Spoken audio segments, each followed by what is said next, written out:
Hello, everyone, and peace of Christ, all of you. Please invite your friends and share the link with everybody. Today, our topic is the same uh, as always we do. We try our best to explain to Muslims that deception is not the way to make people believe, because sooner or later people will find out. You are not the only one in the internet, and you are not the only one who have a mouth, but you are the only one who promote his religion by lies, and that is your weakness. If you can convert somebody into Islam by telling the truth, then I think that will be a solid method to make somebody stay as a Muslim.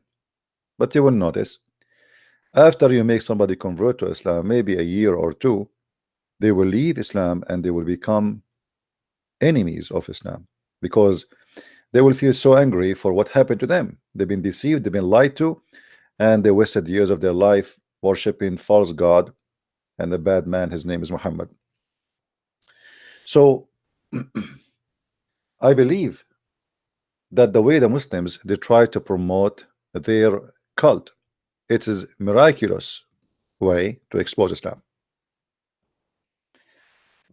And I'm very thankful actually that the Muslims they choose such a way to promote their cult, which will make it easier for us and for me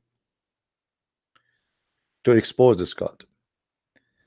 If Islam is a religion coming from the true God, then there is no need for anyone to promote false ideas. It's not there. Just in order to gain some people convert to Islam, but sooner or later he knew that they will learn the truth and they will leave. So what the point of making somebody accepting such a cult? I will open my Skype soon so we can have an open challenge for the Muslims, so they might call us and convince us that Islam really is a religion which is coming from God. And I challenge you to do your best. And please, no Christian should call me. If you are a Christian and you call me now, I'm going to block you. Not only I'm not going to answer you, because simply you are not listening and you are disturbing our program. My Skype right now is open,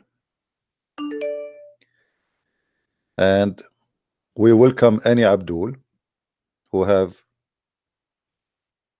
knowledge to call us and to prove to us anything the Muslim they claim about what it's called Miraculous Quran. You see, I saw many websites, I saw tons of articles, millions, and each time I read those articles I laugh. I laugh at two things. First, I laugh at the devil, because the devil he could not even hire smart ones to defend him.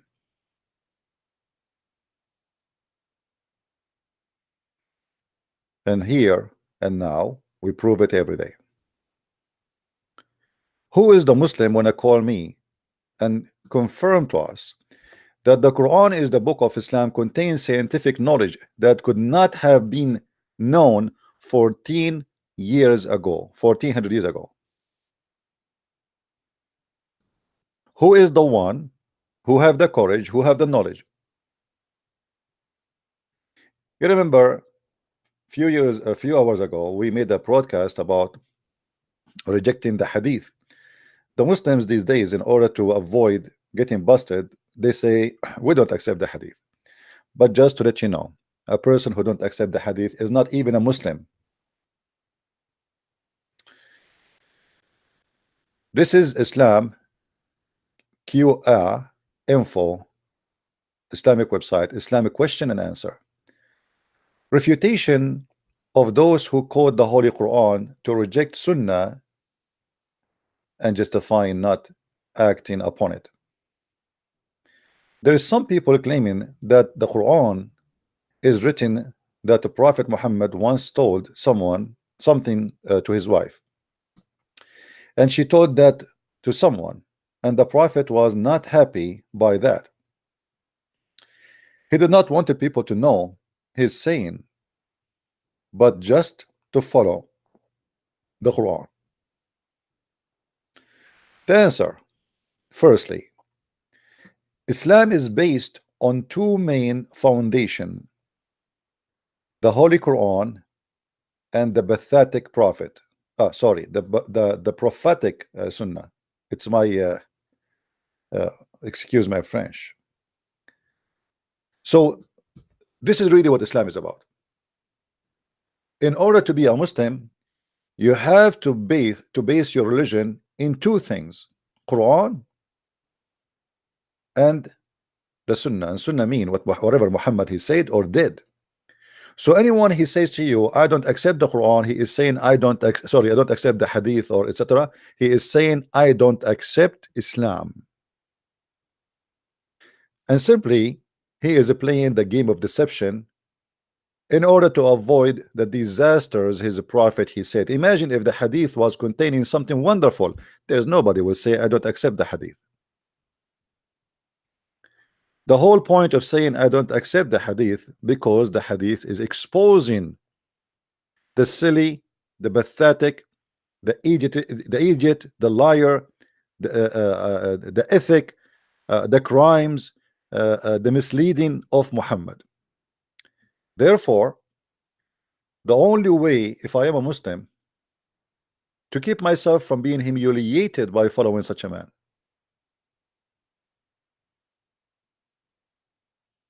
Ustaz responding to you in the show. Who is Ustaz? This guy, he do not know even two words. If you want, he can call me. The Nigerian guy. Ustaz. And he called himself Ustaz. You know, the sign of a scumbag is the one who gave himself a title.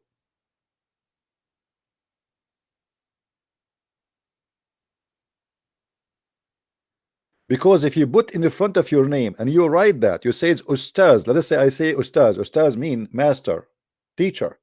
So if I call myself teacher, that's him. That obviously this is not true, because the people should call you teacher, not you call yourself teacher.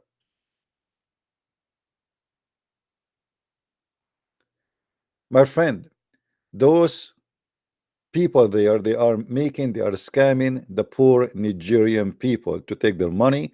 This guy, he have nothing to do in life, wearing a suit where people in Africa, they are dying from hunger, and he have a microphone and he's making himself Ustaz, but he cannot speak about two things. And the guy himself, he got himself busted. He said he agree with the Bible against the Quran, and Nasara are not people who Quran mentioned them as the Messiah says Ansari. He said they are coming from the word Nazareth, which means the Bible is saying the truth and Islam is a lie. All those who claim to be teachers these days, they are not. And here we go. I don't mind if you call me. If you like to call me, he can call me. All right. If you want to call, the stream is frozen. No, the stream is going fine. Okay, my friend, just refresh your page. What I can do, I mean, this is YouTube.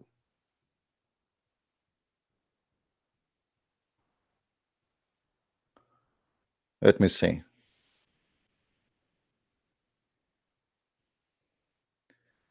So you don't hear me now?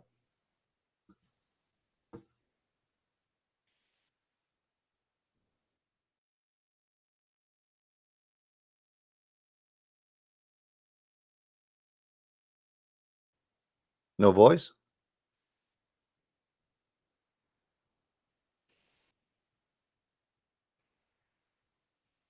Mm.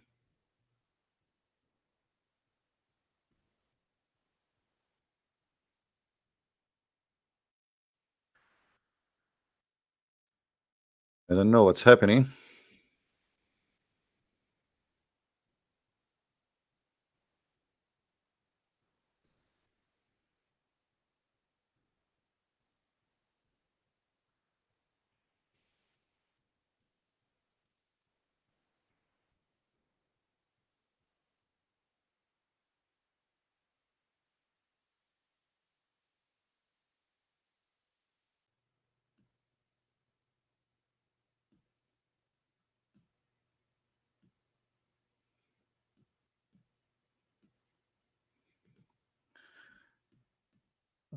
I hope the voice is coming now.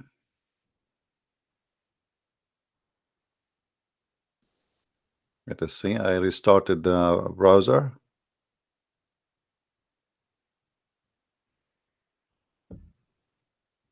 Is it all right now?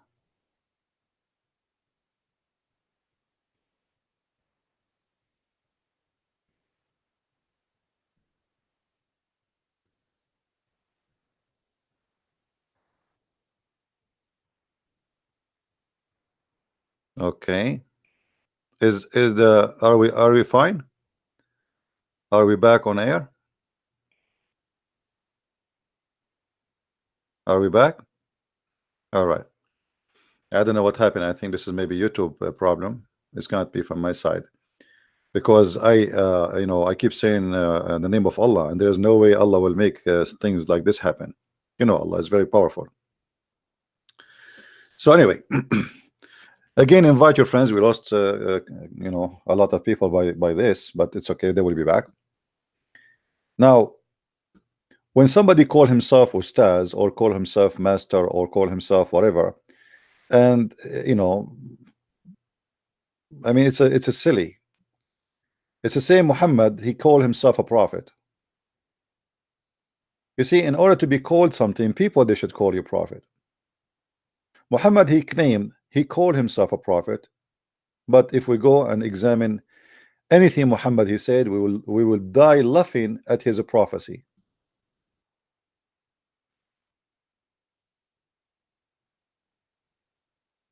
So here you notice that Islam is suffering, and because Islam is suffering badly, Muslims denied more than 80% of Islam, because Islam is actually in the Sunnah, not in the Quran. The Quran is an empty book. The Quran is nothing but a collection of stories, and they are useless in order to establish a religion. The Quran is a good book if you want to read a story about how Suleiman he heard the ant, which is a funny story because ants don't talk, and you cannot hear their speeches because simply they are mute. The Quran is fine if you want to hear a story about Ali Baba and the 40th thief, the seven sleepers and their dog, the man with the two horns where he found the sunset. But what does this have to do with religion anyway? I mean, why even those stories are there? If I read the story about Suleiman, that he took a flying carpet and he fly from here to there, okay, what this will help Islam? I mean, where is the teaching about Allah in this? Why we are concentrating in this funny book about people but not about God? This is the book of God to teach me about God, but this book teach me nothing but fairy tale stories. A guy, a king, he take his army, he walk in the valley. The valley is called the valley of the ants. One of the ants, she said to the other ants, hide, otherwise Suleiman will crush you. What we learn from this story?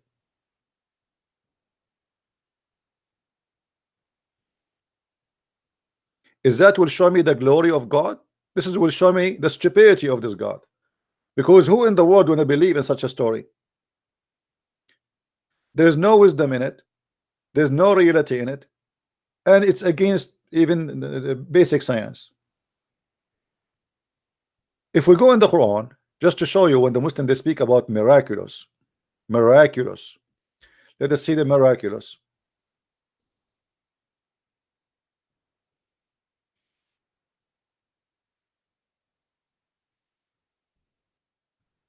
Let us see the miraculous and love.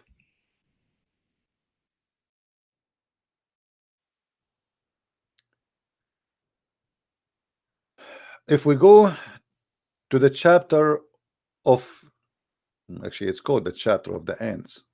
The chapter of the ants. I mean,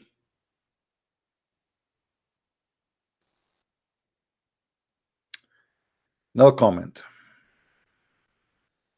When they come to the valley of the ants, one of the ants said, here I have a very little tiny question to the Muslims. Why only one of the ants said? What about the rest of the ants?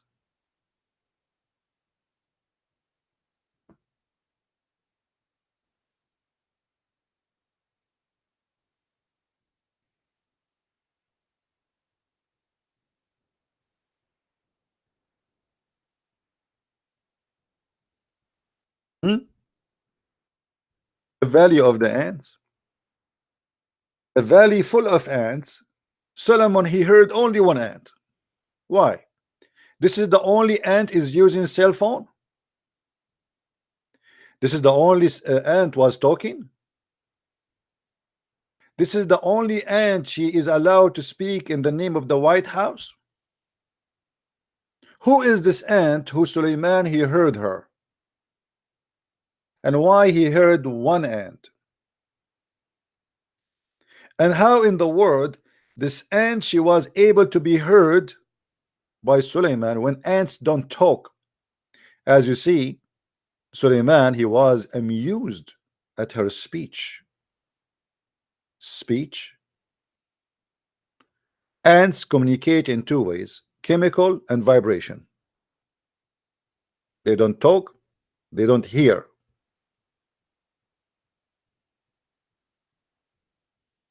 And to make it more funny, the ant she said to the ant, hide, oh you ant, get into your habitations, lest Solomon and his host crush you. How she knew the name of Solomon?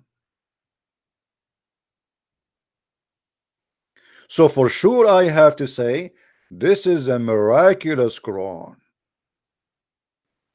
It's a miracle. This ant must be a prophet of God too. She was inspired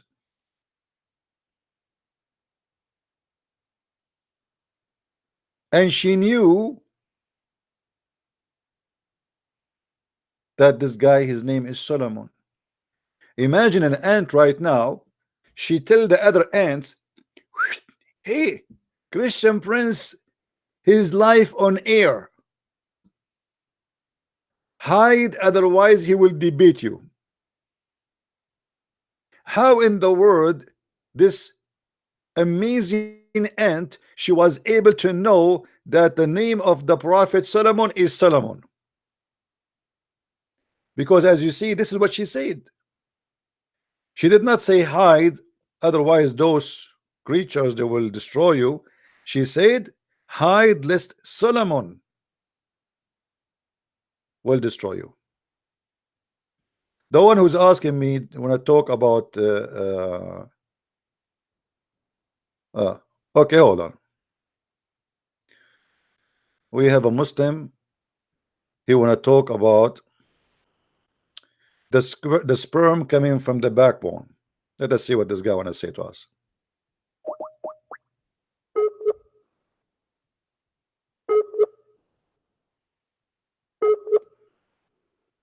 Answer, Abdul. Well, internet is bad, so he want to debate me, but he don't have internet.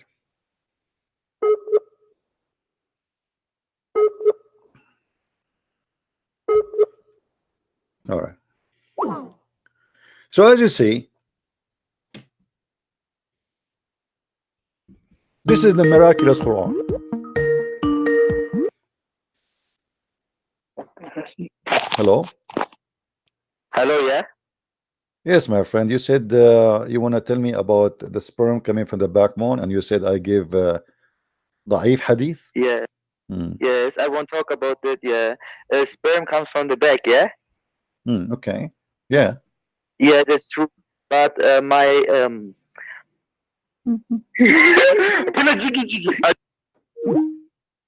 Stupid. Your mother, she must be a whore. She gave birth to you in the bar. Let us continue.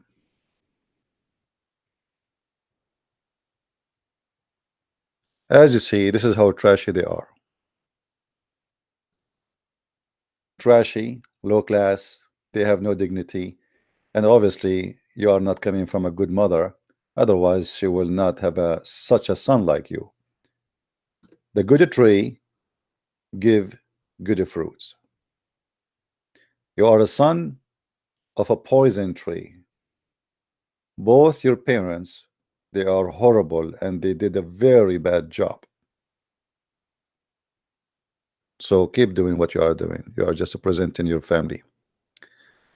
I am control to the class option research papers. No.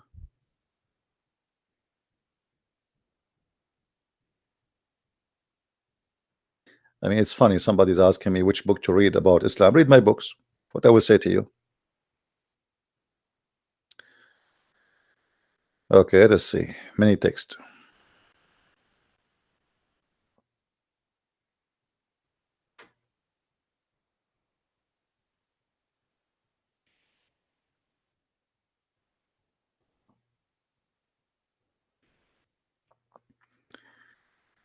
Too many text, but none of them is useless. I mean, useful. Don't send me text, guys, saying thank you, please. Don't send me we appreciate you. I am not waiting for those texts. Don't, please. If you want to say that, you can say that in the chat.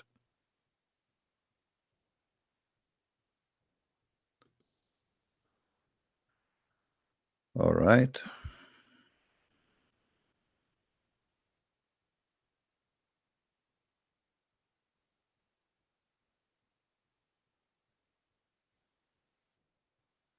Somebody is an ex-Muslim. He want to talk about himself. Maybe wrong time. Not yet. Okay.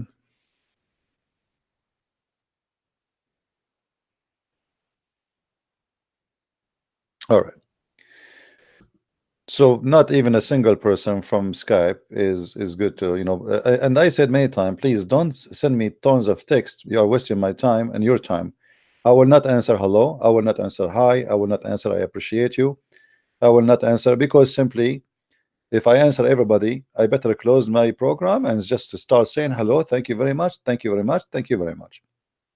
And then we will do the same as Muslims do. When a Muslim he enter a movie theater, he have to follow the tradition of his prophet to shake hands and say assalamu alaikum. By the time we finish shaking hands and say assalamu alaikum 3 times to each person, the movie will be over. So either people they stop sending me those messages, or I will stop using my Skype. Period. Because it is silly and it doesn't make sense. I put my Skype on air, or let us say online, so people they can see it, so they can call me, and that is the Muslims to debate me, not to receive hello, I appreciate you. If you appreciate what we do, copy the videos, share the link, post a comment, give a like, or you make your own channel. We continue. So when a Muslim he tried to convince us that he have a miraculous book, how this miraculous book convincing will function? In which way? How? Where we can bring this from? Who is a Muslim? He want to show us the miraculous book.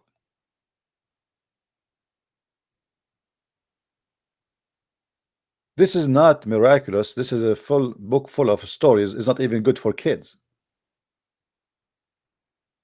A prophet who God taught him the language of the birds. The language of what? The bird. Okay, he taught him the language of the birds. So how he understand the language of the ants?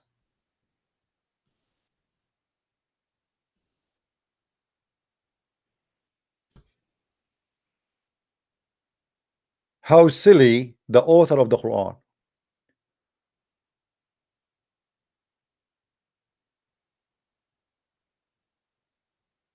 Imagine I say that I learned the language of the chicken, and then I say to you, I heard the crocodile saying something. Well, my God, he taught me the language of the chicken.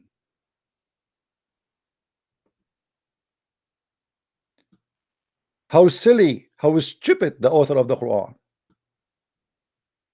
So when Muhammad he spoke that his God he taught Sulaiman the language of the birds, he was preparing us to know why he was able to speak, or sorry, to hear the ant and understand the ant, but the ants are not birds. Are they?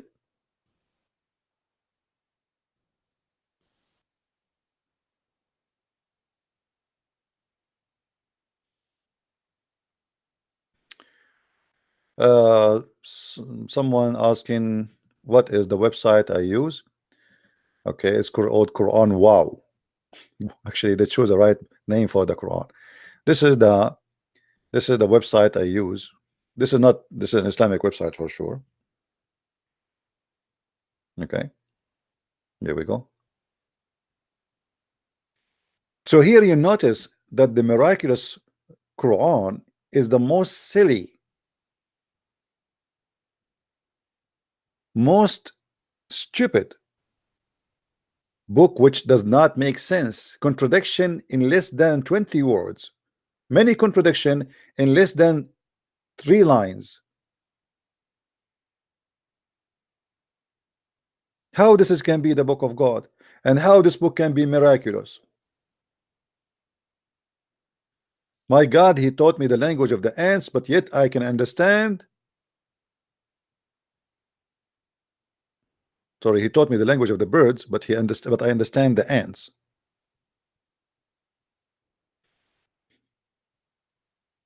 Maybe at that time the ants were used to be birds.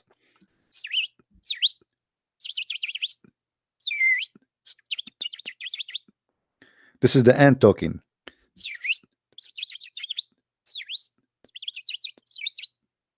And now Sulaiman like, wow. Look what she said to her followers. I'm amused by her speech. Any donkey in the world can go on right now and search in Google, and you'll find that ants don't talk. Ants, they talk, yes, if we can say communication, which means they communicate as all creatures, but not by making a speech, you idiot. They are mute, they are deaf.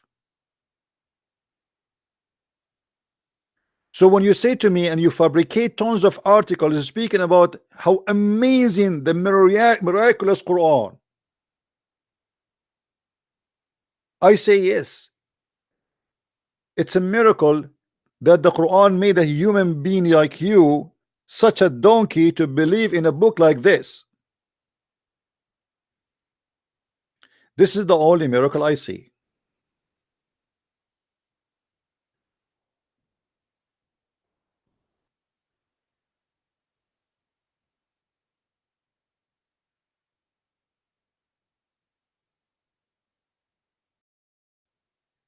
Any Muslim would like to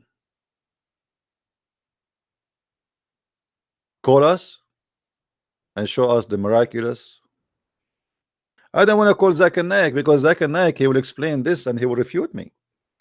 If we call Zakir Naik about the ant, how Allah, he taught him the language of the birds, and he spoke the language of the ants, for sure he will say, but that's it. There the guy is named the contemporary, and they already accused the Quran with false statement. If you go to the Quran in chapter 27, verse number 13, it says that Allah, he taught Prophet Solomon the language of the birds. But this ignorant, he do not know that ants are considered to be birds, and actually they even lay eggs. Why the ants they lay eggs? Because they are a chicken. They are a form of chicken, a form of bird. Thank you very much. Here we go. You want Zakir Naik? He gave it the answer. The proof that the ants are chickens, that because they lay eggs. I mean, here we go. He refuted me. He got me busted. Why you ask me to call him? And do you see how fast he is in fabricating an answer? Unbelievable. Actually, to be honest, I'm the one who gave the answer, not him. This guy, he will never be able to come with an answer like this.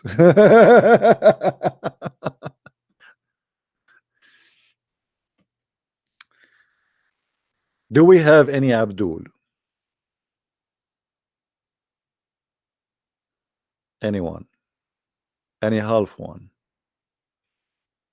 Any quarter one?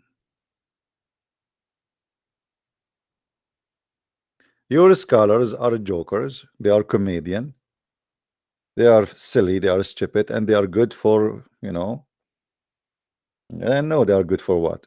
And the funny, they live like kings. You see this guy Zakir Naik, he lived literally like a king.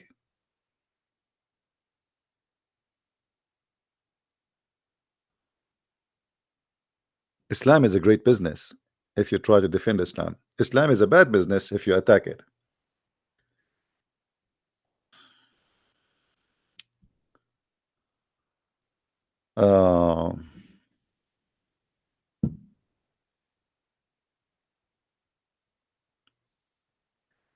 Do we have any Abdul?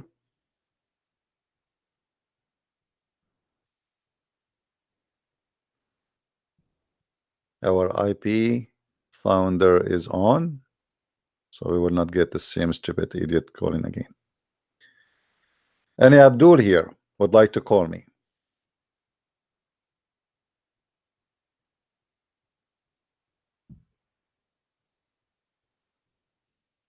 Anyone? Any half one? Now, if we go to the Muslim website where they post for us all those miracles,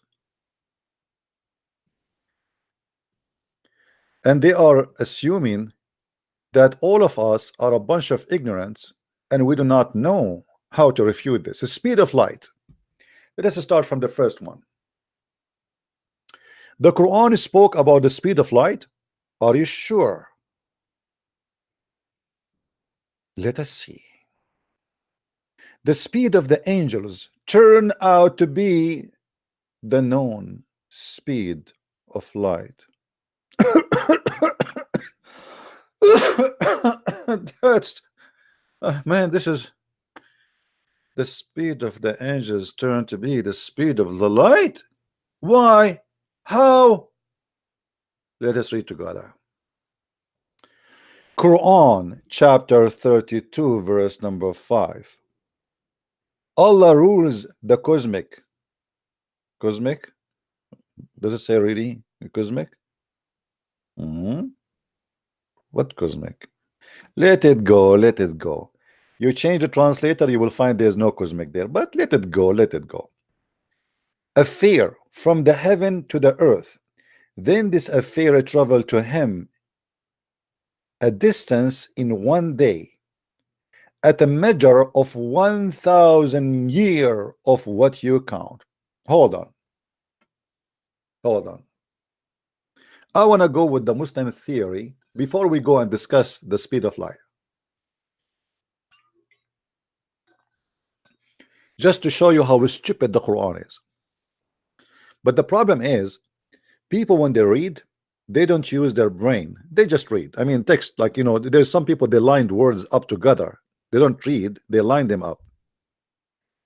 I'll explain to you what the Muslims just did to themselves. And I have to use my artistic skills. Forgive me for doing that. As long as the Muslims agree that there is a distance we can reach where we can find Allah, because they said that the angels take a distance, or guys, you lost me. Do you see my screen, guys? Before you ask me if you are, if the why it's not coming, refresh your page if your page is not working. Guys, am I heard? Is my screen showing? Okay. So before you text me, please just refresh the page, see if it is you, or ask people in the text. Don't ask me, is it me only? Ask people in the text, is it me, guys, only? I don't see him. Why do you want to ask me? Here we go. We made everybody now say the same words just to know if this is true or not. Text in the chat, ask, guys, I don't see him, is it working for you? They will answer you. Now, as long as the Muslims, they say that the angels, they reach to Allah in a distance which is equal to one day to Allah, which is 1,000 years for us. That's mean. And I want the Muslims to try to use their brain for once in their lifetime if they have a brain. So here is the angels.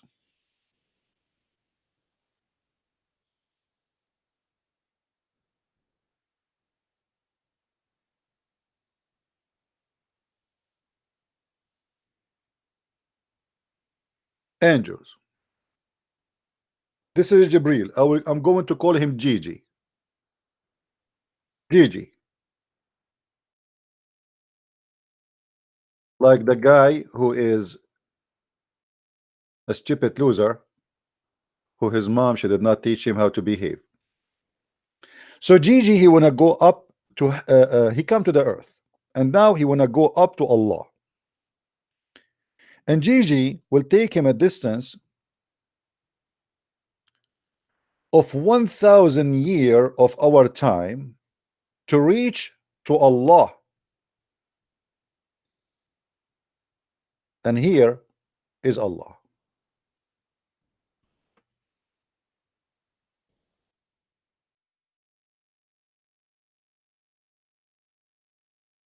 Allah, the moon god.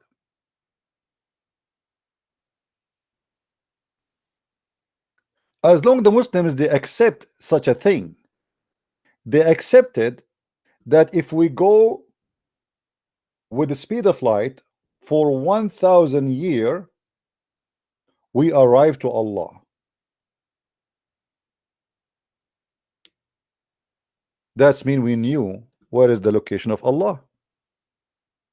Correct, guys? Because in order to say the distance of the angels to go to Allah is 1,000 years speed of light, that's mean we can measure exactly where is the location. Because the speed of light can be measured by kilometers. Are we following? People, are you following me? So all what we need to do, if we search right now, what is the speed of light?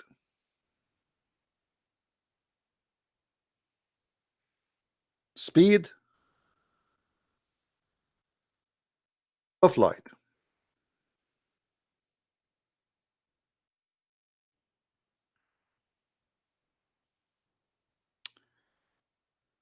is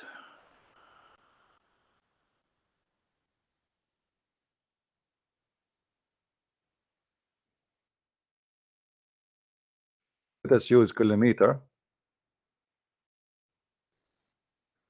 This is the speed of light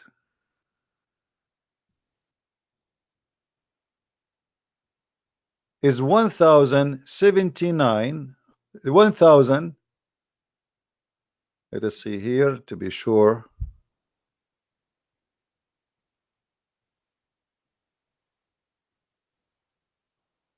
Okay, hold on. I'm just looking in the internet. For me, I'm not a scientist. So the speed of light is 300,000 kilometer a second. 300,000 kilometer a second. So if we x that, like this is need a mathematic to see how many a day. Let us see speed of light in 1 day. If we can find an answer. How fast the light travel. But anyway, the idea is very simple.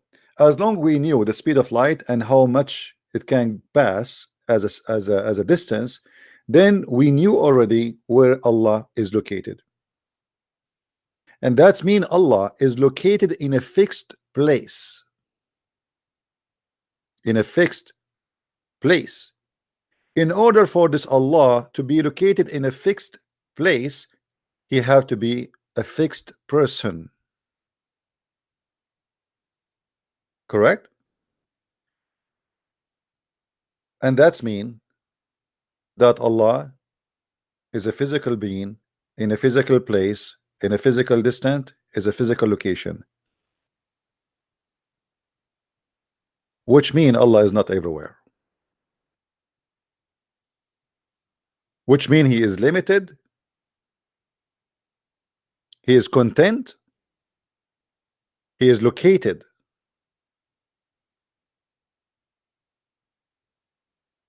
And he don't move. Same time, when the angels They go in the speed of light, according to the Muslims, and take them 1,000 years. How Muhammad he was able to go to heaven in the top of a flying donkey in less than 8 hours round the trip, including going to Jerusalem?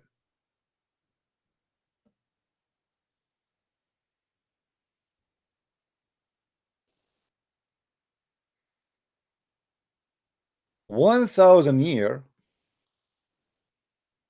will take the angels just to go up. To go down again is another 1,000 years. So 1,000 years to go up, 1,000 years to go down. That the total of 2,000 years.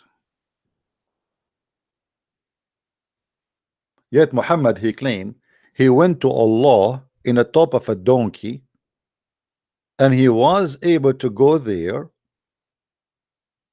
in less than 8 hours and come back.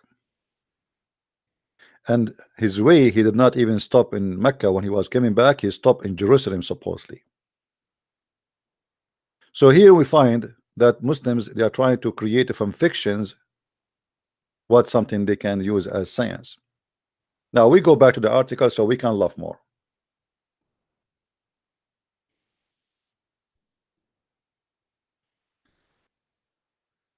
The angels who carry out those orders, those people back then measured the distance neither by kilometer or miles, but rather by how much time they need to walk. By what? How much time they need to walk. But if you notice here with me in the verse, it doesn't talk about the distance, it talk about time. Or what it's saying that it take 1,000 years of our counting for the angels to go down to go to Allah, which is 1 day for Allah. And here we have another problem. In the Old Testament, there's a metaphorical statement where it says that 1 day for you is the same, 1,000 years for you is the same as one day for God. But this is metaphorical. This is not about, because there's no time for God. Muhammad he copied that and he tried to make a story out of it, and he put it in the Quran, and now it became funny. Why? Because if 1 day is equal to Allah time, as they explained to us in this article, that means Allah is included in the time. In order for 1 day for Allah to go, 1,000 years for us they go. That's mean Allah have time, we have time, but the time of Allah is a lot faster, for us is a lot slower. The difference between us and them and Allah, that 1 day for him is equal to 1,000 years of our time. But that will not change the fact that Allah now is under the force of nature, and he himself, he like encounter something called time, and he have a day for him. If we go to different verse in the Quran, we will find something more funny and more stupid, contradicting what the Muslims try to say. I did not read the article yet, but we will go there and we will show you, because in the whole article there's nothing about the light speed. I mean, do you see anyone? I will give you the link, and if somebody can show me where they got the light speed, how they notice that the angels they have the light of speed, I have no idea. Because in order to know what is the speed they pass to make it equal to the speed of light, then we have to know how much a distance they pass. Do you know the distance of Allah? You know what I mean? Or what we have in this statement here, that 1 day for Allah is equal to 1,000 years of your time, and that would take the angels to go up to heaven. But this is mean that it take a 1,000 year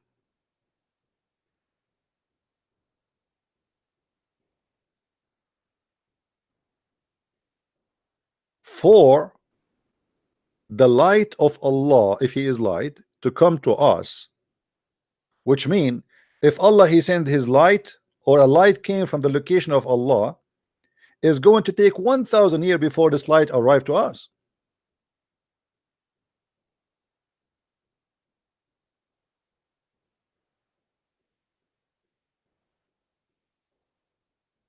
And that will be very funny, because simply the second you say to me that it's going to take 1,000 years for the light to come, we find out the location, and nowhere in the verse is speaking about such a thing.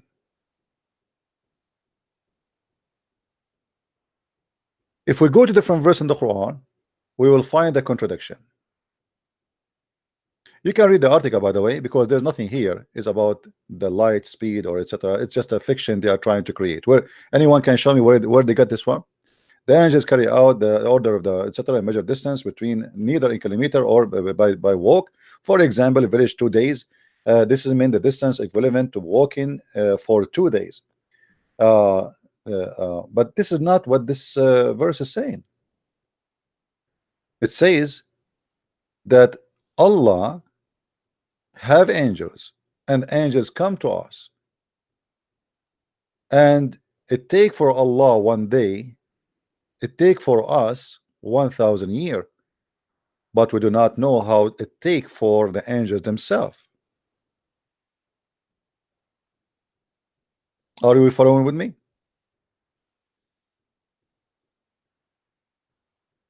According to science, if you change your location, time change. Time is relevant to where you are located. So if you change your location, you are in the space.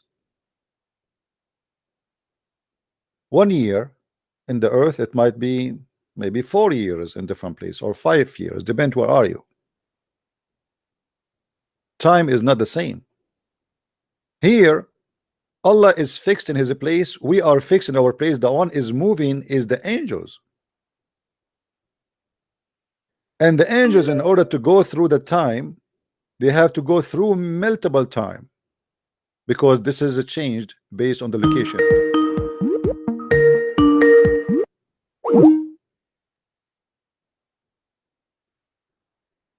Time change based on the location. Same time, the Quran give us a contradiction, because in different verse in the Quran, Muhammad he said that the distance between Allah and the earth is 50,000 years.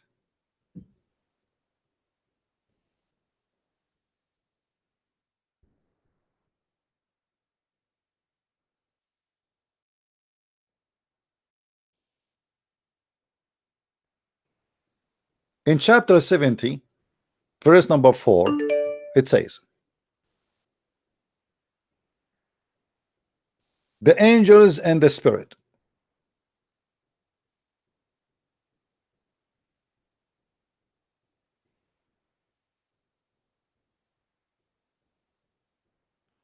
ascend into him in a day, the measure wherefore as 50,000 years. Okay, so what happened now? Did Allah change his location? This is the same angels, and this is the measurement of 50,000 years of our time. Our time is still the same. So now we have two chapters, one saying that the angels go to Allah and take them 1,000 years to go there, and one it says 50,000 years. In order for the Muslim to solve this issue, they say this verse here is speaking about the judgment day. It doesn't matter, because judgment day or today is no different. Why is going to take them 50,000 years? What, they are out of gas? You told us that the angels they go in the speed of light, and it take them 1,000 years to go to Allah. So what happened now? Why it became 50,000 years? They lost their speed. The angels are out of gas. Their light is damaged. Maybe the light is going through the bullets or through the walls.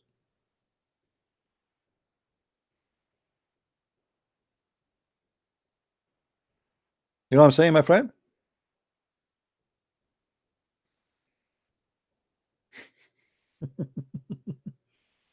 Here we go, the speed of the light. So why the Muslim they choose that verse to say this about the speed of light, not this one, where none of them is speaking about light?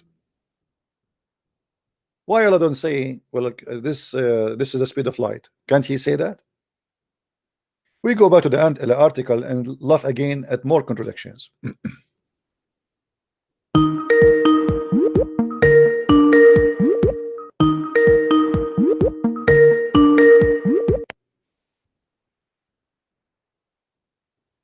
Yes, Gigi.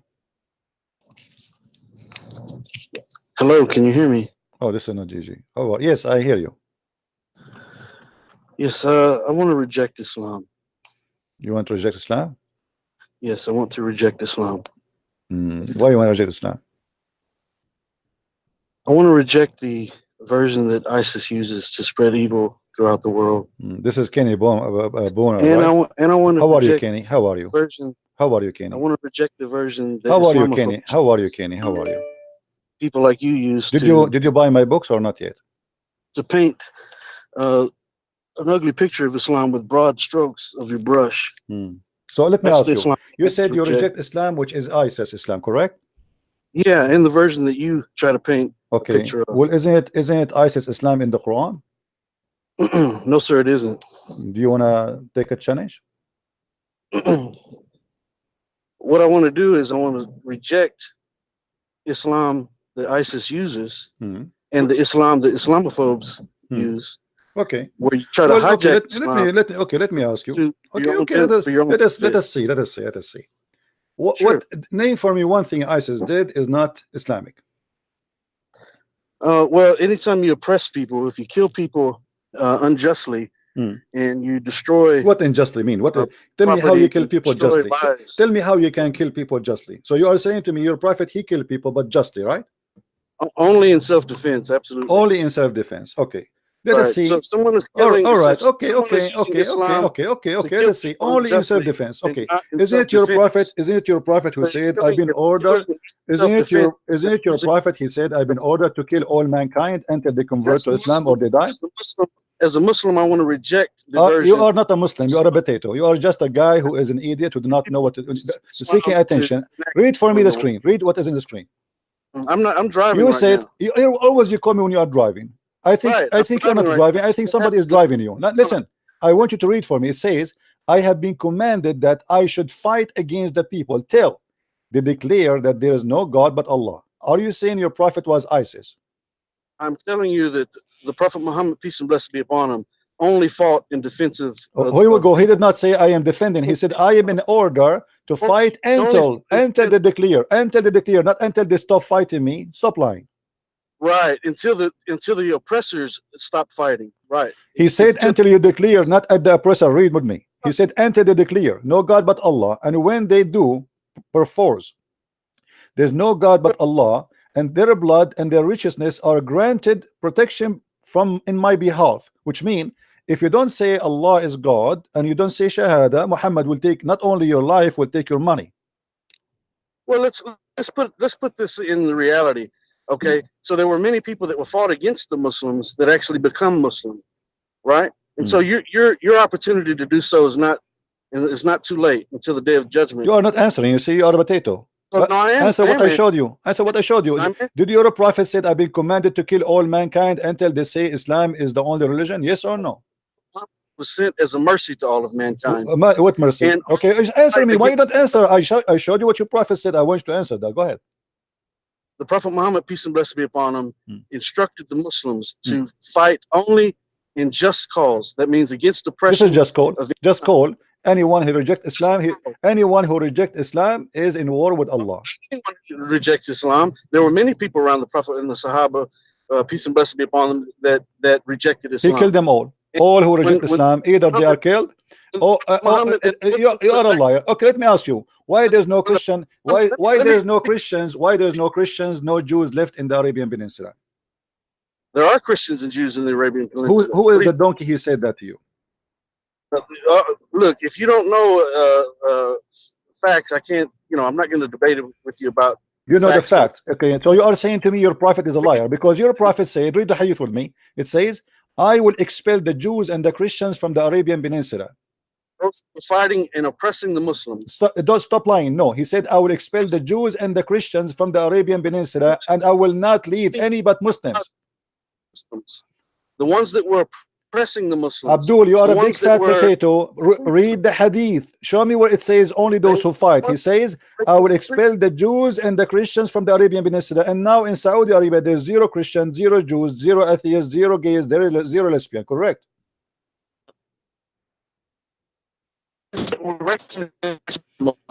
Period. Just get lost, donkey.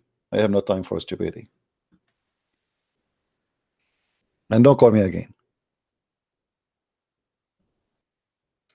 Wasting my time. The prophet, they killed people only justly. Your prophet, he sent the 3 letters: die or convert. Aslim taslam. Aslim taslam. Even the Quran forbid the Muslims to go for peace unless they are not the uppermost.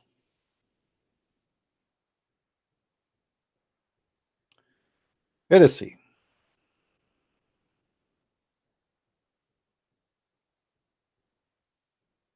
Aslim taslam. Enter Islam and you will be safe. Enter Islam. Okay, and if I enter Islam, what will happen? You will be safe. Do you see it?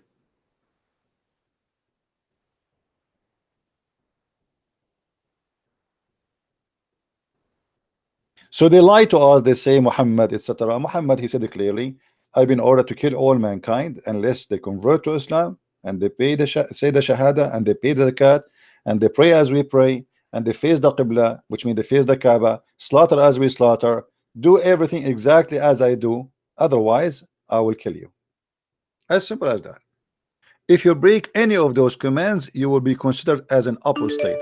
This is why ISIS, when they see someone, he claimed to be a Muslim, but he don't pray, he is not to be considered as a Muslim.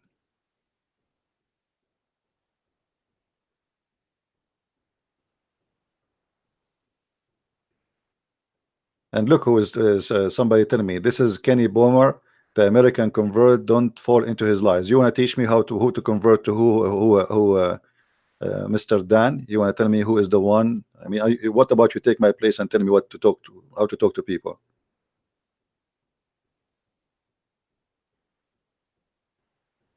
The people are funny. I've been ordered to do qital, which means to kill.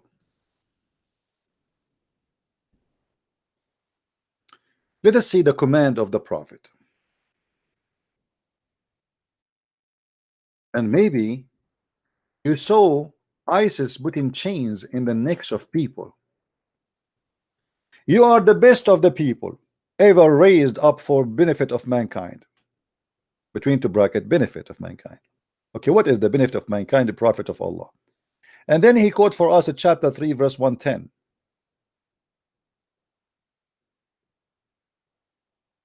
The best for mankind are those who bring them. Bring who? Bring mankind. And with the chains around their necks till they embrace Islam. That is Islam. So the prophet, he fight only those who fight, who says the best of mankind is those who go and bring people with the chains around their neck. All people. The benefit of mankind. Who is the ones that target to bring them with the chains? Mankind. In order to do what? Just to make them agree that Muhammad is a prophet. This man, he subdued all manpower to worship him and make himself equal to God. So he make hundreds of millions of idiots to go for war for one target, to surrender to Muhammad, who is dead in the ground, and he is a dust, and he smelled like poo-poo when he died. And yet you will see a scumbag calling us and says, I reject the version of ISIS. Is this ISIS or this is your prophet? Are we making things up? Is that hadith is da'if? This is Sahih al-Bukhari. Da'if, brother, da'if. This is da'if, brother. I reject the hadith. It's da'if. Isn't it the Quran said that Allah he ordered to cut the necks and fingertips of the disbelievers?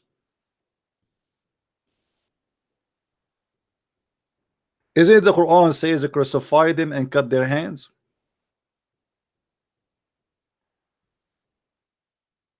And this is exactly what ISIS do.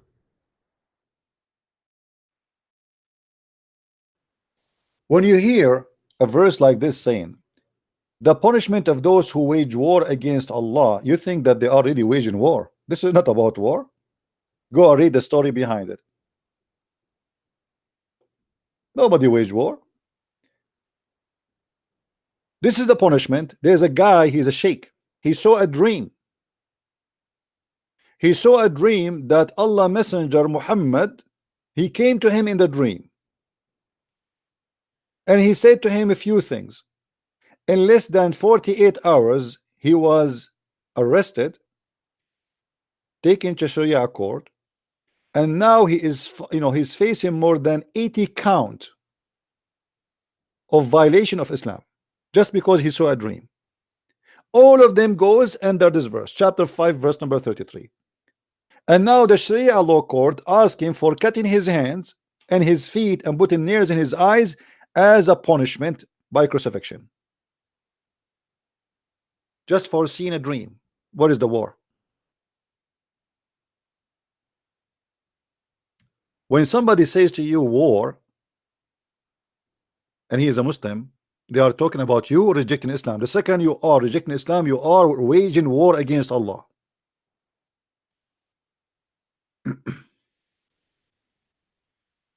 Who is the enemy of Allah in the Quran?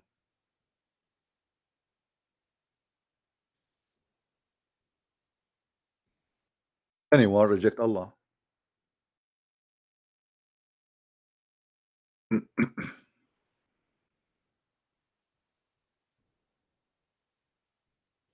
Whoever is the enemy of Allah and his angels and messengers, to Jibreel and Mikael,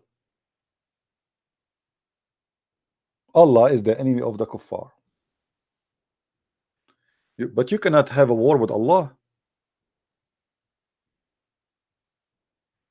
We cannot kill Allah, supposedly. Simply, he doesn't exist. We cannot kill the angels if they are real. Oh, I forgot. You can. In the case of Moses,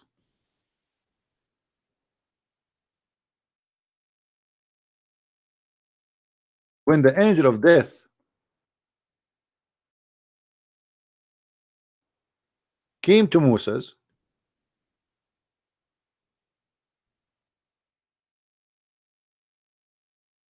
find the hadith.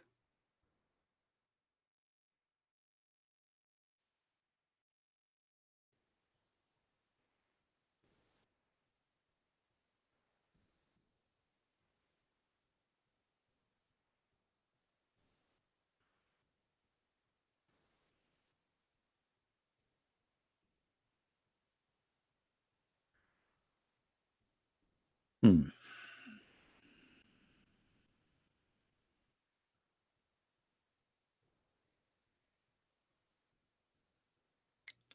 Let us see where we can find it.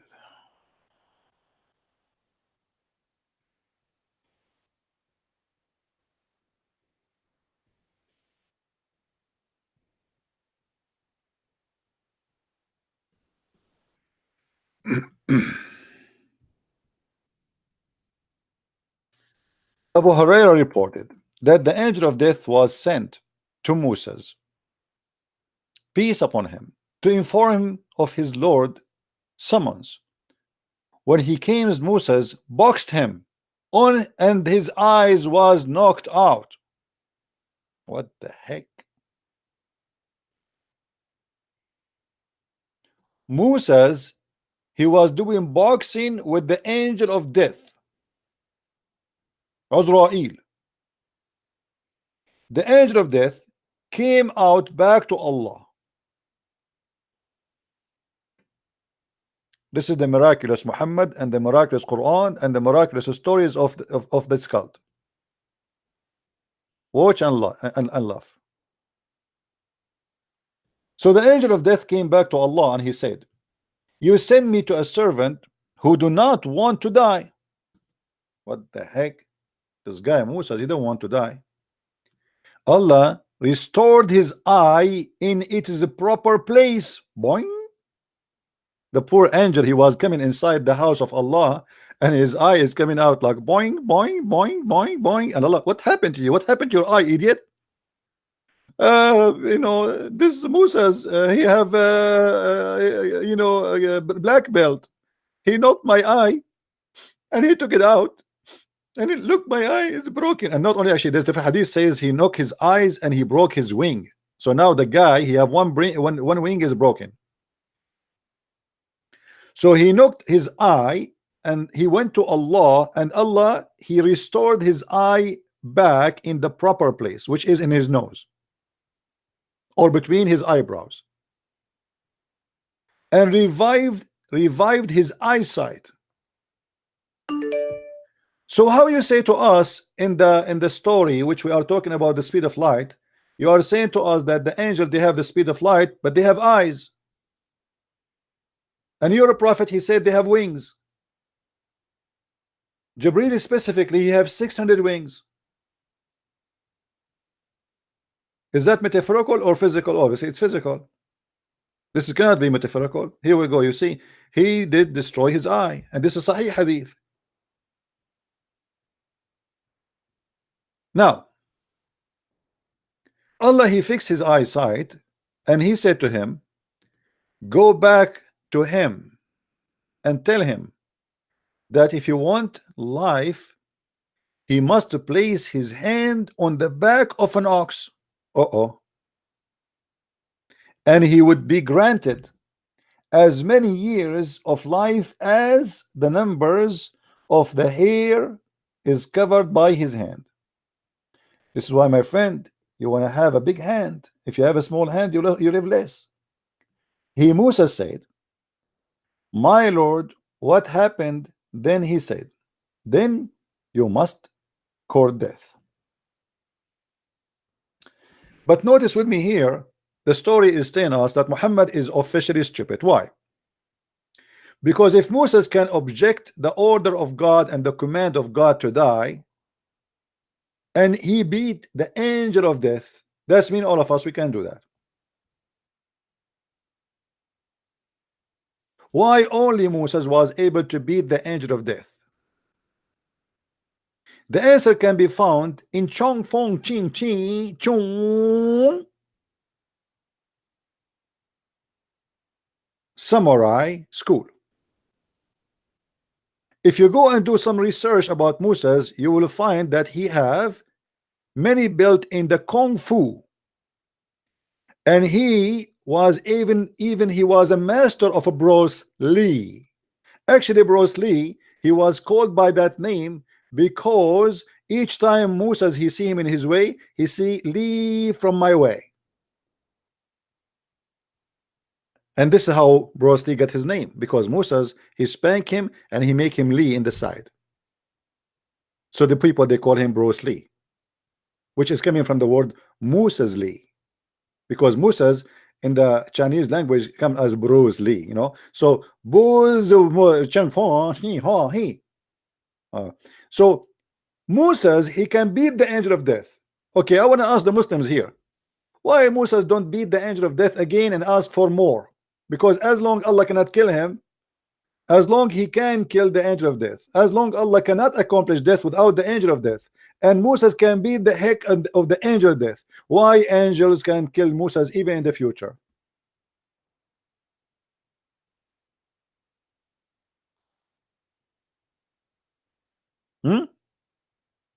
So in the article they say to us the angels are in the speed of light.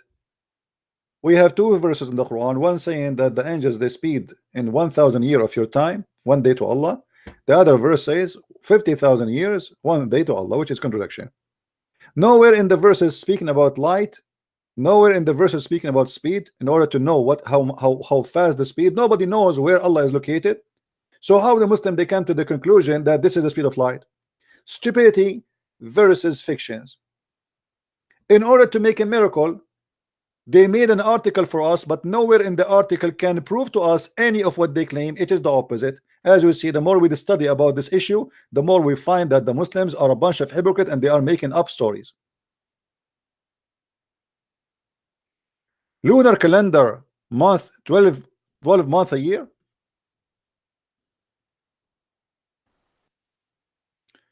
Read the article and love. By the way, why Allah he chose the 12 moon calendar a year?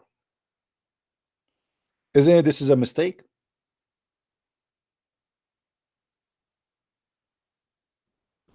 The lunar calendar is a wrong calendar. Can't Allah come with better calendar?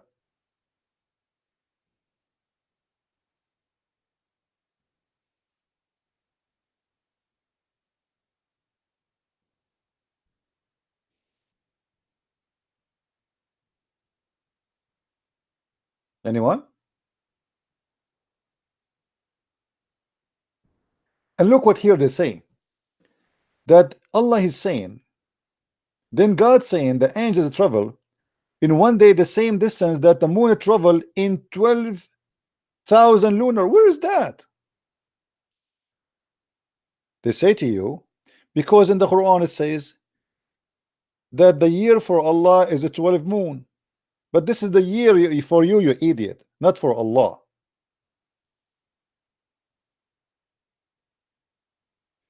I mean, sometime, and if we go actually and we accept that this is for Allah, the Muslims they will lead us to something more nice. Look how they fabricate. They say to you that Allah in the Quran he says the year for Allah is a 12 month, but in order for us to believe that this is a year in the time and the location of Allah, that means Allah in his location there's a moon. He's not talking about our moon, but in fact he's talking about our moon. This is why he is adopting the 4 month. It's called the secured month, which is the Arab used to practice before Islam. The number of the months in the sight of Allah is a 12 in a year. Which year? Our year. We can go and read the interpretation. So ordained by him the day he created the heaven and the earth.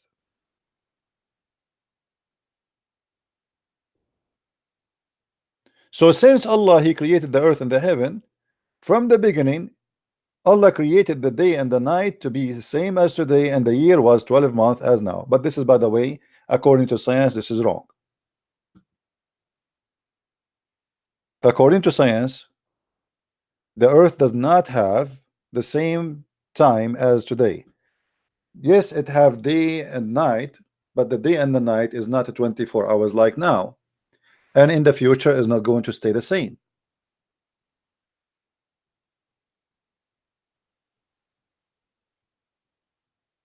So the day and the night are not the same. Same time, it is impossible that Allah is God, yet he says that for him a perfect year is a 12 lunar.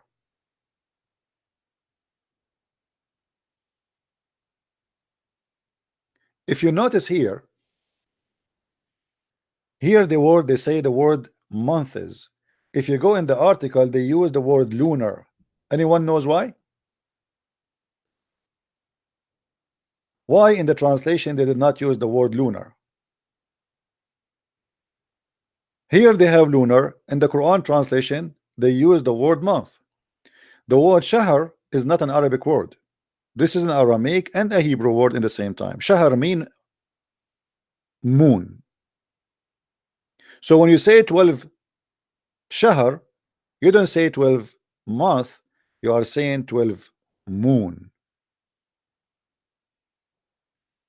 And that is additional proof that your God Allah is a fake God, because the lunar calendar, if this is the calendar of Allah, is a proven very easy to be a wrong calendar. This is why we have to fix it every few years. It's not complete.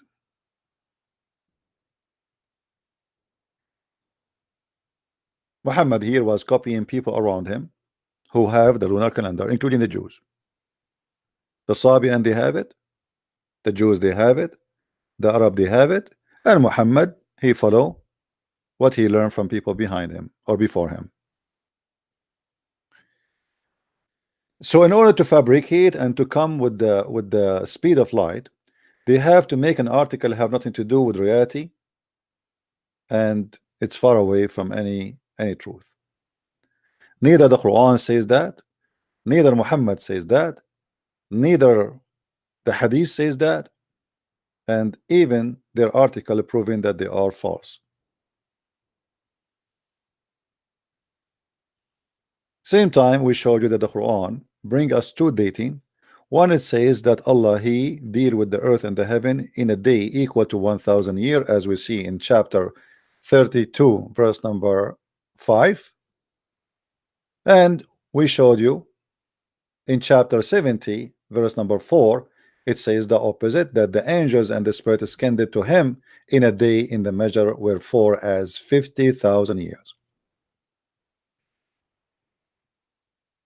If the angels they have a fixed speed of light, why here is taking them 50,000 years, and there they have 1,000 year as distance. Same time, Muhammad he received the chapter of Al-Fatiha today, let us say. As long the angels is going to take them 1,000 years to go up and 1,000 years to come down. That's mean in order for Muhammad to receive the second verse, the angels have to take them 2,000 years after they deliver the first verse. How Muhammad received the Quran then? Any Muslim can tell us? When you say to me that the Quran says, not me saying that, the angels they take the command from Allah, as we see in the article, read and laugh with me. Allah rules. Okay, what does that mean? The command of Allah is given to the angels, and the angels will travel to do the command of Allah, and it take them 1,000 years to come to the earth.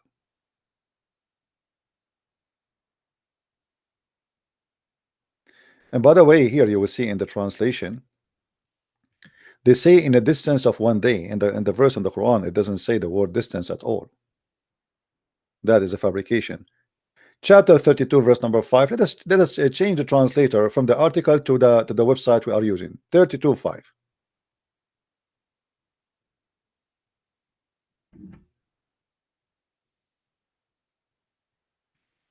Just to show you how the Muslims they fabricate, and we cannot accept their translation. They make a translation fit with the article they are making to prove a point. So they add words to the translation to make it about distance, to make it about speed, to make it about things is not there. Here we go. This is verse number 5. Where is the distance? Here he add the word space. Even there's no space. The Arabic in front of us it says يدبر الأمر من السماء إلى الأرض ثم يعرج إليه في يوم كان مقداره 1000 سنة مما تعدون. He rules the affair from the heaven to the earth, which means from the direction is from the heaven down to the earth, and then they go back to him in a day which is equal to 1000 years of your time. That's it. Doesn't say anything about speed, doesn't say anything about distance, it doesn't say anything. All what it says that the angels, they go down to earth to do the command of Allah in one day for Allah, 1000 years for us. So here Muhammad, he received a verse from Allah. Why Muhammad he received a verse second day? If the angels they need 1000 years, 1000 years to go, 1000 years to come back.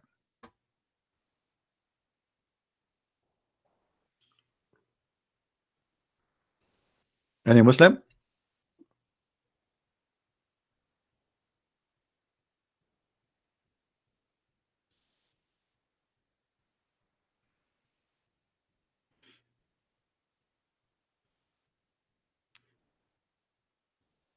Hello? Who is a Muslim want to give us a call? So all what we see in the Muslim articles is a change of translation, change of interpretation, adding words to the Quran to make it scientifically look like. We change the translator, it says, he regulates the affair from the heaven to the earth, then shall its skin day to him in a day, the measure of it, which is 1000 years of your count. There's no distance, there's no speed, there's only time. And we cannot measure the speed unless we know two things at least. If we know the distance and we know the time, we can know the speed. If we know the speed and we know the distance, we can know the time, correct? I mean, it's a simple mathematics. But here all what we know is the time. How many of you is good in mathematics?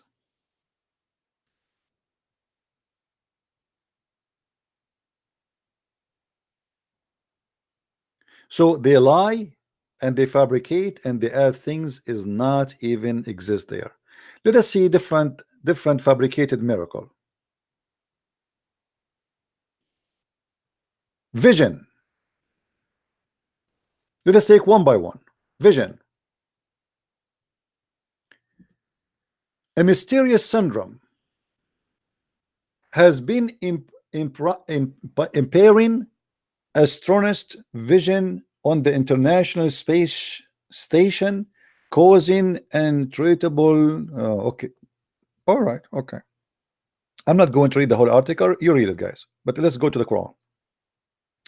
But 1400 years ago, the Quran said, if Allah opened wormhole, the Quran says Allah opened wormhole. Okay. Read the translation with me and laugh. Even if we Allah open upon them from the heaven a door, that they continued passing through, if they would say our sight is intoxicated, rather we have been bewitched. So they say to you that if you stay in the heaven in the spaceship, you have a barely vision. Your vision is not going to be good. Your vision is going to be disturbed. And they say to you, look, Allah in the Quran says, when we open for them the door of the sky and they are going up to the sky, they will say, look like as if we are drunk and we don't see good. We think we are under black magic. Read carefully what the Muslim they say here. Sakarat in Arabic mean getting drunk. Dizziness, nausea, and pearl of vision are common symptoms of getting drunk. Today we know that astronomers expire dozens and noses per vision. Okay, hold on.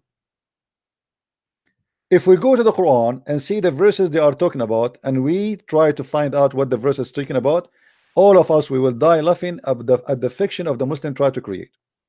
Chapter 15, verse number 14 and 15. Let us go.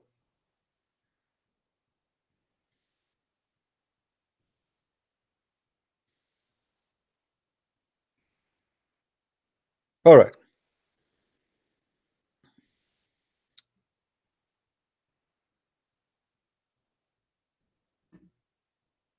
The same chapter they choose for us to speak about miraculous of pearly vision is speaking about something totally different.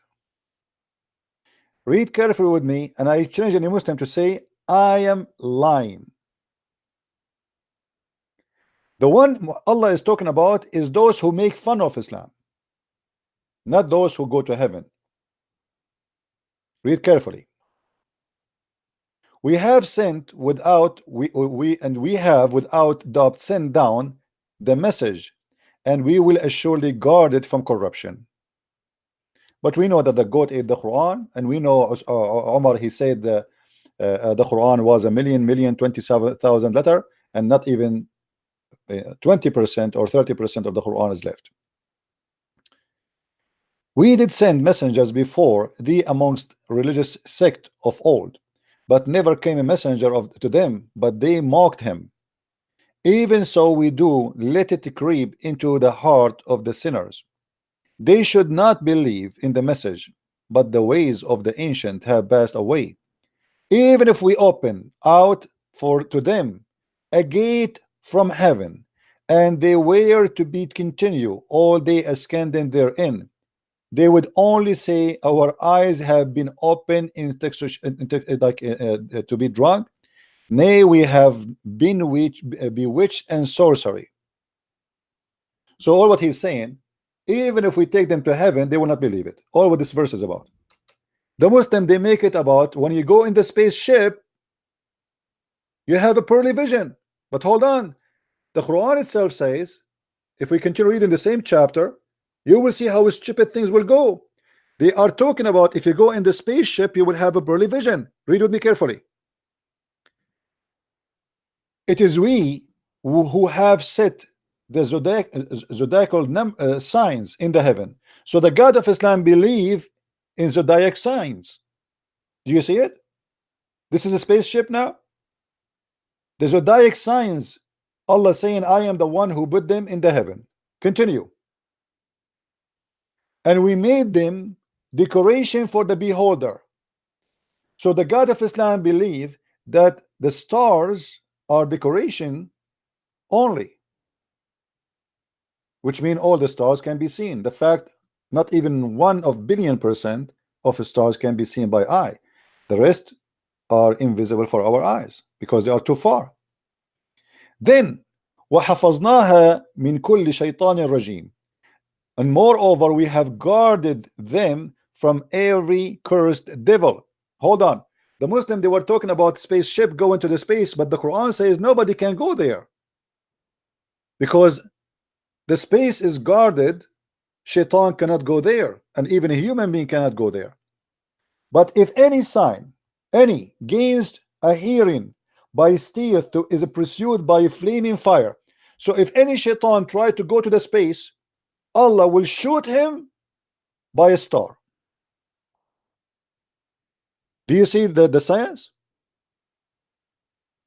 If a shaitan, he tried to go to the space, Allah will shoot him by the fire. And that story can be confirmed in different verses in the Quran. Read carefully with me.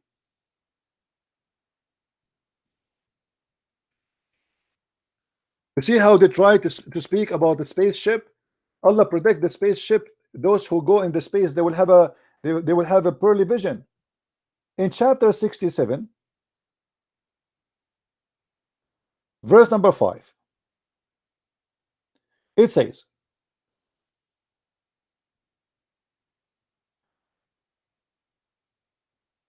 He is the one who created 7 heavens, one above one, to see no incorrectly the creation of the beneficent Allah. Then he look again, can we see the disorder? Then he turned back the eye again and again. Your look shall come back to you, confused while you are fatigued. I mean, the translation is really horrible. And certainly we have adorned the lowest heaven with lamps, and we have made such a lamps as missiles for Shaitan, and we have prepared for them. What the verse in here saying that the lamps are created to shoot the Shaitan in his ass, but the guys in the article talking about science and a spaceship. Not only this, we are not done. Not only this, in different verses in the Quran we will find the following. We will keep going.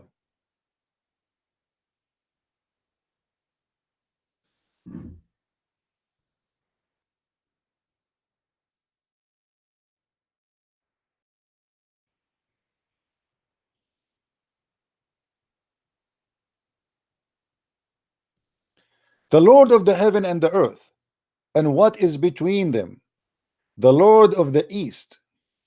Surely we have adorned the nearest heaven with adornment a star, and there is safeguards against every rebellious Shaitan. They cannot listen to exalted assembly, and they are thrown at from every side, being driven away. For them is a perpetual chestmate, except him who snatches off but once, then there follow him a brightly shining flame. Horrible translation. I will change it, but as you see, the Quran, the Muslim, they speak about science. The Quran is speaking that there is genies and Shaitan, they spy at Allah, and that how Allah explain the falling meteor. He think that those are stars. They are made to shoot the Shaitan who try to spy at Allah. They are coming to Allah to spy at Allah. Allah have a meeting with the angels. He's giving them commands. So the Shaitan go there trying to spy, but he cannot, because the second he tried to go there, Allah he shoot them. We are not done yet.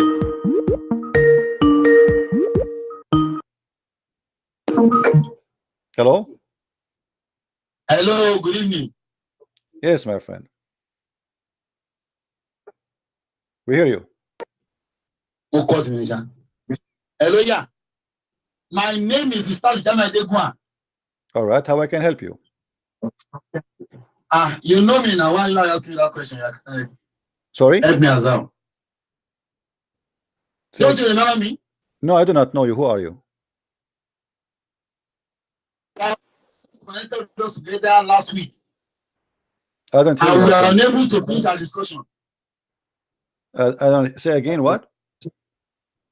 I said last week I was connected to you. Oh, are you the one who called himself Ustaz? By Professor. Yeah. How are you, Ustaz? How are you doing? Why did you block my boy today? I blocked what? Latif. Hello? You blocked Latif Hassan. Because he's a kid. He said he don't accept the hadith. Do you accept the hadith or not? I told you that day. I'm asking you. Don't change the topic. Don't shut up. You're asking me why you block this guy. This guy, he play game. He claimed first that he don't accept hadith. Do you agree that a Muslim can be a Muslim without accepting hadith? Yes or no? I will do to be accepted. It has not contradict the Quran. No, my friend, he did not say that. He said he don't accept the hadith. Anyone, he said I don't accept the hadith. He didn't tell you that. Okay, let me ask you. As long it does not contradict the Quran, I will go with you. You're a prophet, he said the sun set in a murky water. Do you agree with that hadith? Is that what? You're a prophet, he said the sun set in a murky water. Can you show me the trace in the Quran? show you the verse in the Quran? The traces of the Quran here. All right, no problem. Do you see my screen with me? No. Okay, no. chapter 18, verse number 86. Read it for us. I'm on YouTube. I'm on Facebook. All right, chapter 18, verse number 86. Chapter 18. Yes. Verse number what? Verse number what? 86. 86. 86.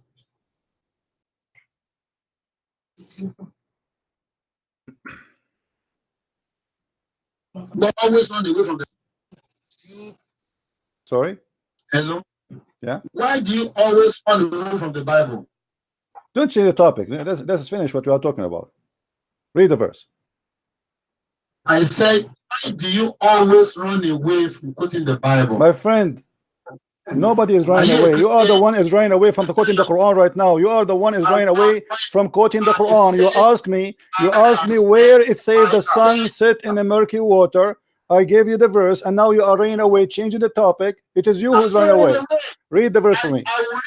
I will read the version. Okay, go ahead. And I'm not asking you. Nobody is running away, and I will show you. I will get you busted. You can quote from me from the Bible as much as you want. You can quote from the Bible as much as you want. Read the verse for me.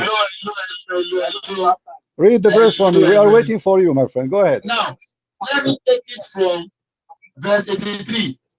Okay. So you give me time Sure, to go explain ahead. myself. We are reading. Go ahead. Go ahead. Now, the Quran said from Allah, not Muhammad said. Quran said, they ask you concerning your name. They will ask you Muhammad. Allah said in Muhammad that they ask you about Dhul name. Say, tell them, I will re-ask to you something of his story.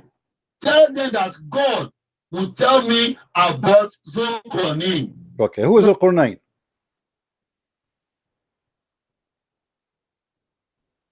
Who is Al-Qur'an? And the means. My friend, do you hear me? Do you hear me? Do you hear me? Who is Al-Qur'an? Who is this guy? Who is this guy? Before you continue, I'm letting you reading. It's okay. We can stop for a second to tell me who is this guy first. Who is Al-Qur'an? Let me finish. Who is Al-Qur'an? Who is Al-Qur'an? If you don't mind. So you do not know who is Al-Qur'an? Is that the answer? Do you know who is Al-Qur'an, or you do not know? Let me read to the end, please. Okay, but you promised me you will tell me who is Al-Qur'an, right? I said, please. Okay, go ahead. Now said, surely we established his power on earth. Okay. And we gave him the ways, means to all ends. 85. One such way he followed. 86. Until he reached the setting of the sun, he found it set in a spring of murky water. Near it he found a people. We said, don't condemn. You have authority either to punish them or to treat them with kindness. He said, whoever does wrong, him shall we punish. Then shall he be sent back to his Lord, and he will punish him with a punishment unheard of before. But whoever believes and work righteousness, he shall have a goodly reward, and easy will be his task, as we order it by our command. So what are you asking me? My friend, you are very funny. I asked you why your God, he said, I asked you where your God said the water sit in the murky water. So you read the whole chapter, and now you're asking me what I'm asking you. So I was asking you two questions now, because you are the one who started reading from verses. Let me tell you what I'm asking you. Don't cut me. You see, you asked me to let you finish, and now you said to me, what are you asking me? Let me tell you what I'm asking you. First of all, who is Dhul Qurnayn? Number two, how your God say that the sun sit in the murky water? The mic is yours. Who is Al-Qurnayn and how the sun sits in the murky water? Go ahead.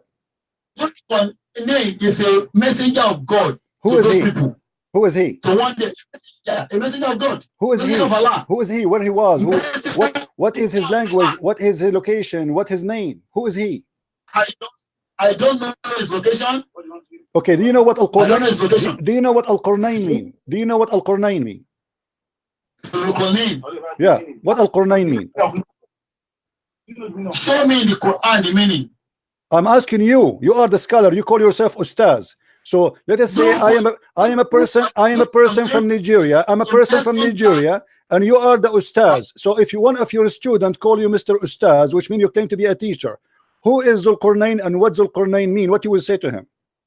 I've told you, Zulqarnain is a messenger of God. Who is he? Who is he? We got. He is a messenger of God. He in which nation? What language? What his name? Zulqarnain. Do you know what Zulqarnain mean? Meaning of what? What Zulqarnain meaning? The meaning in Arabic. What Zulqarnain mean? I don't know. You do not know, so you call yourself Ustaz. Zulqarnain mean the guy with the two horns. Let me teach you the one you call yourself Ustaz, which means you call yourself teacher and master. Zulqarnain. Let me answer you. Let me answer you, Nigerian boy. Boy, you are no Ustaz. You know nothing. You just said I do not know. So let me teach you. Zulqarnain in Arabic. Shut up. Let me answer you. Zulqarnain, shut up, let me talk. You do not know. You just said you do not know. Zulqarnain means let me talk, man. You don't act like a kid. You said you do not know. I know. Zulqarnain means the guy with the two horn. Why he was called the guy with the two horn? Do you know? Where is it in the Quran? It's in here in front of you. Zulqarnain. This is what Qurnain mean. The guy with the two horn. Where in the Quran written that the meaning? It's in the front of you, you idiot. This is what the word mean in Arabic. Zulqarnain. This is what Al-Qurnain mean. This is what Al-Qurnain mean. I said, where in the Quran you found the meaning of my friend, this is the Arabic word. The Qurnain mean two horn. Are you stupid or what? In Arabic, the word Qurnain, don't tell me what is the meaning. This is what it says. The Quran says. The Quran says the guy with the two horns. This is not a name, you idiot. You see, you claim to be a teacher, but you are a certified liar. Al-Qurnain in Arabic. Okay, let me show you. If I show you what Al-Qurnain mean, I'm asking you. You claim to be a teacher. What Al-Qurnain mean? From the Arab word. Yeah. And what the word mean? And what the word mean? Mean two horn, correct? Is it an Arab man? Yes. How do you decide? Otherwise, hold on. It is an Arabic word. I don't care what it's an Arab is an Arab man or not. The word is Zulqarnain, mean the guy with the two horn. Yes or no? Ibrahim is an Arabic word. Ibrahim. Abdul, listen, Abdul. I'm asking you now. I'm asking you. Shut up, you coward. Why Allah call him the guy with the two horn? Do you have an answer? I said you are a liar. Zulqarnain was never an Arab man. I am not saying he's an Arab. This is Alexander the Great, you idiot. This is Alexander the Great, you donkey. This is Alexander the Great. This is not an Arab. I am not saying he's an Arab. I am saying Zulqarnain is an Arabic word. Stop, donkey. Listen, donkey. Ustaz donkey. Listen, Zulqarnain. Okay, let me get you busted. What interpretation would you like me to read for you? What? Who? I said, is Zulqarnain an Arab man? No, this is Alexander the Great. You telling me now Zulqarnain means man with two horns in Arab word? I said in Arabic the word Qurnain mean the guy. Zulqarnain mean the guy with the two horn. You are a liar. I am a liar. Okay, I challenge you. Which interpretation you like me to read for you? What interpretation you like me to read for you? Wikipedia is not an Arab word. I ask you, what is the interpretation you like me to read for you? So that you gave is lie. I'm asking Abdul, what's wrong with you? Why you are scared? What interpretation you like me? What interpretation you like me to read for you? Stop playing games. Hello. You don't even know what I was talking about. I asked a question. Is Zulkarnain an Arab man? He said, no. You are not given Arab meaning to what you don't even have. Abdul, is the Quran in Arabic or it's in the Greek? Is that what? Is the Quran written in Arabic or written in Greek? It's Arabic. Okay. Is Zulkarnain a name? Is Zulkarnain is a name or description? Is Zulkarnain, shut up. Is Zulkarnain, shut up. Is Zulkarnain a name or description? Shut up. Let me talk. Now, Zulkarnain is as, look at Abraham. Abraham was a Greek. Don't change the topic, Abdul. Don't change the topic. Is Zulkarnain a name? Is Zulkarnain a name or description? Is Zulkarnain a name or description? Zulkarnain was not an Arab man, and you know it. The name was coined from his original name to Arab man. So if you can get the original name of Zulkarnain. Okay, hold on. I want to ask you. You claim to be Ustaz. What is the reference of what you are saying? That Zulkarnain is the name of the guy. Thank you. I said Zulkarnain was coined from his original name, unlike Abraham. That's it. Abdul, when you mention something to me, I would like you to give me a reference. Where is the reference of what you just said? Can you give me a reference? Thank you. In the Bible or in the book of Moses, Abraham was a prophet of God.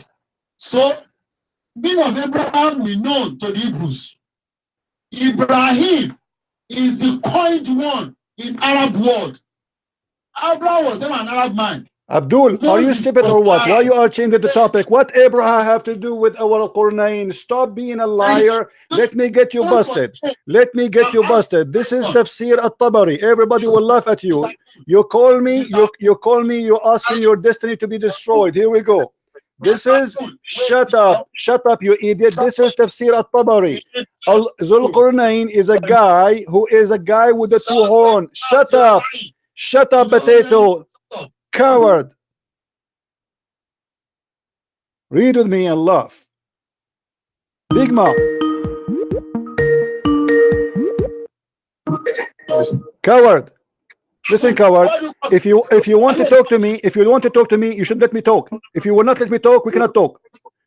Do you agree? Do you agree to let me talk or not? This is Tafsir at-Tabari. Is going to show everybody that you are a certified donkey. Read it for me. I challenge you.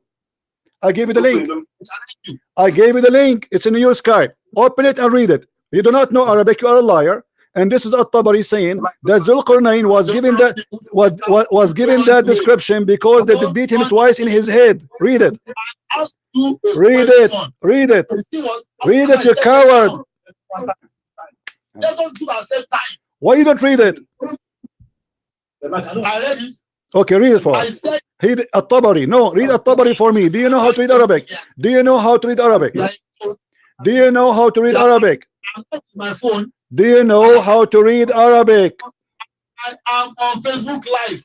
I don't care. Do you know how to read Arabic? Read it. So that's why I said I can't see what I'm reading. Read the Tafsir at-Tabari for the verse. Read Tafsir at-Tabari. This is Tafsir at-Tabari. I don't allow Tafsir. Tafsir is the perception of the writer. Oh, so Tafsir, okay, let us make it clear. So you agree that the Muslim Tafsir, all of it agree with me, and you are the only one have his own Tafsir. And because that is the only, back then. So let me ask you, if there is one Tafsir agree with your donkey, is there is one Tafsir in the world agree with you, Mr. Donkey Ustaz? You are a fool. If there is one Tafsir agree with you, are you saying to me that all Muslim scholars agree with me, but not even one scholar agree with you? As written it as an understanding. I want you claim to be Ustaz. When somebody says he's Ustaz, he have to give reference. Okay, where you are giving me your interpretation? Are you giving me your own interpretation? Obviously, yes. Your scholars, they say that this guy was called the man with the two horns because they hit him in his head first time he invited them to Islam, and he got a pimple in his head. It's called a horn. You told me about it. Let me ask you a question. Was it not to show idiots? Okay, Abdul. So the interpretation agree with me. Abdul, listen. Abdul, potato. Potato, stop. Did you believe that Jesus was sent to the whole world? Get lost, donkey. Let your mama call me. And you say to me why I block them? Here we go. I will block you too. You don't let me talk. You don't change the topic. You are a coward. You are a potato. You do not know how to speak Arabic, and you don't agree with your scholars. And now you claim that you have your own interpretation, and you claim that Zulqarnain is a name, and not even a single Muslim in the world agree with that. Zulqarnain, this is what Arabic mean, the man with the two horn. You are a certified donkey trying to fool, scam the Nigerian people. We talk about Zulqarnain, you start talking about Abraham. We talk about the sun sitting in murky water, he start talking about Jesus. Potato. So you say to me, why you block that idiot? He's idiot like you, liar like you. He said he don't accept the hadith. Not hadith contradict the Quran. And by the way, all the hadith contradict the Quran, because the Quran contradicts itself.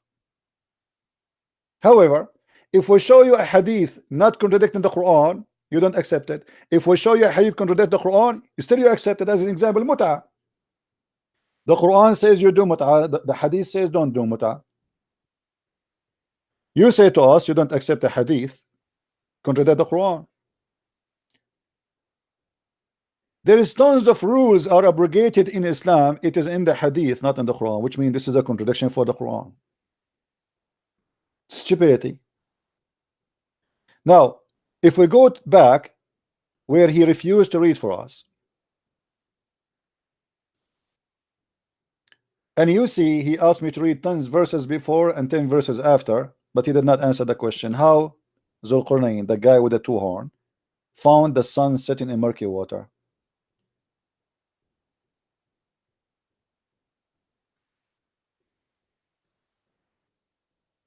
Do you see it? I mean, who cares even about the name of the Zulqarnain?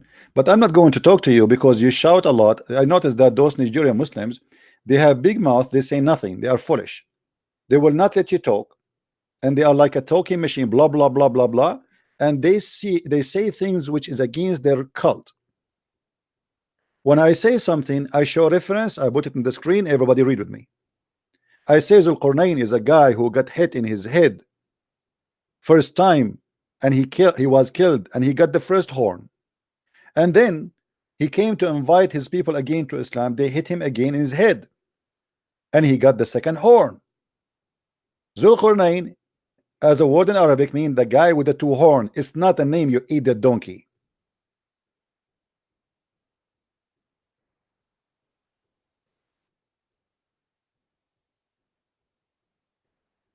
This is Tafsir al-Tabari. It says the following: جئتم تسألوني عن ذي القرنين وما تجدونه في كتبكم. كان شاب من الروم فجاء فبنى مدينة مصر الإسكندرية. You are coming to me to ask me about the guy with the two horn and what is in your books. He was a young man from the Roman, and he came and he built a city in Egypt. It's called Alexandria. And when he finished, an angel came to him, and he took him up to the sky, and he said to him, what do you see? He says, I see my city and many cities. And then he took him up more, and he said to him, what do you see? He says, I see my city. And then he took him up more. He said, what do you see? He say, I see the earth, and this is the ocean. And then he says, Allah, he sent me to you to teach the ignorant and to fix the knowledge.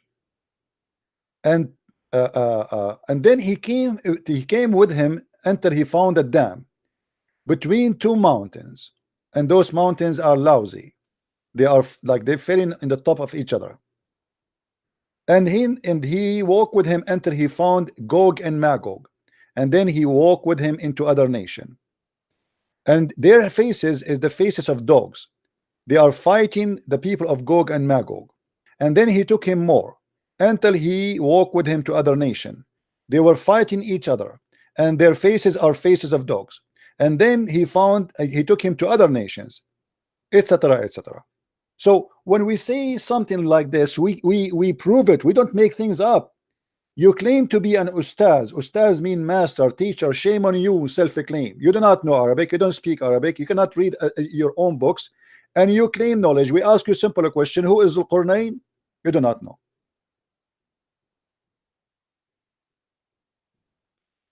You do not know.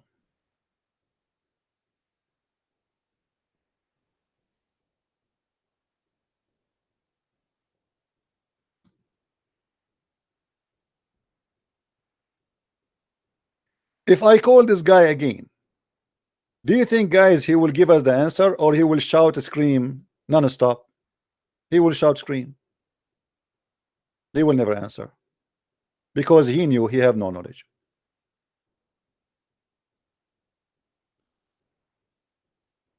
Let us laugh.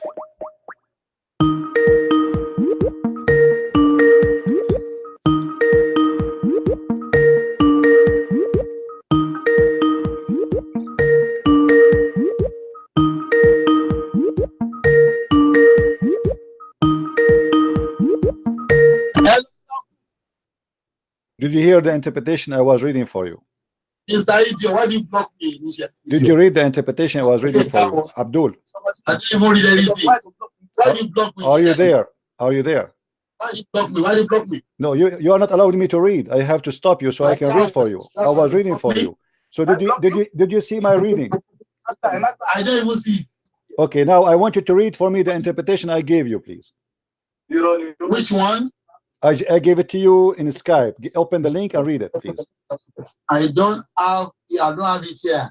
I'm not with my phone. You don't have Arabic in your phone, so do you know Arabic? I don't have my phone with me. Okay, I'm asking you. I'm asking you. Do you know Arabic? Do you know, my friend? I'm asking you. Do you know Arabic? He hang up. He don't know Arabic. He is teaching Islam, and he claimed that he is a master in Islam, but he do not know Arabic. Let me call him again.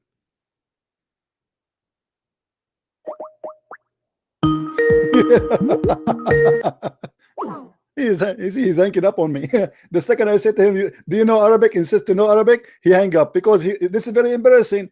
His guy, he is making himself equal to Zakir Naik. Zakir Naik do not know Arabic. Didat do not know Arabic, and this donkey do not know Arabic, and yet they claim to be scholars. How in the world you claim to be a scholar but you do not know Arabic?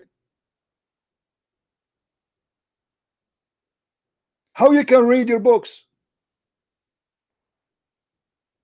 And you see, now I am calling him, he is hanging up, the coward. Very embarrassing. See, he's hanging up.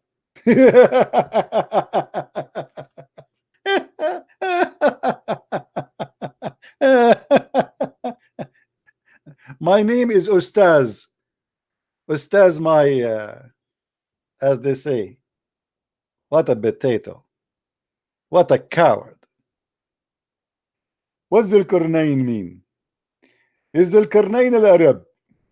No, he's not. He's Alexander the Great, you idiot. And how your God, he make Alexander the Great, who is a bisexual, a prophet of God. Alexander the Great is a bisexual. Allah, he chose a bisexual to be a prophet of Allah, and he found the sun set in the murky water. Isn't it? This is amazing.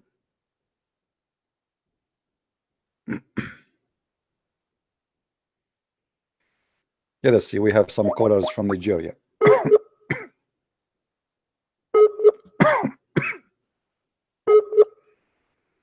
Who is next?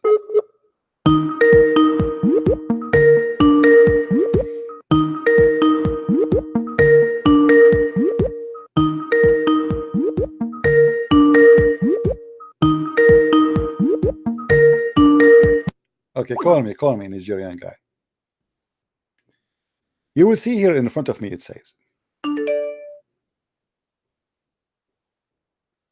حدثنا ابن حميد قال حدثنا حكام blah blah blah blah blah blah blah blah. It says from. It says He ordered them to fear Allah. Zulqarnain, he ordered his people to fear Allah, and they did hit him in his head, in the side of his head, and they killed him. And then Allah, he made him come up again, and they did hit him in the other horn, and he died. This is why he was called the guy with the two horns. Here it says, فَدَعَ قَوْمَهُ إِلَى اللَّهِ. So he invited them to worship Allah.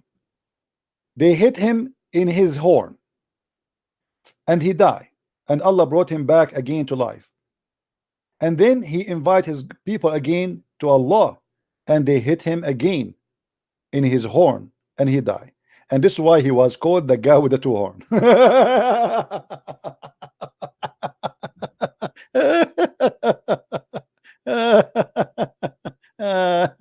Oh boy, chat only. I don't chat only. Sorry, you want to talk to me, call me. I don't do chat. What? Don't waste my time. Let us call the ustaz. Answer, potato. Answer, coward.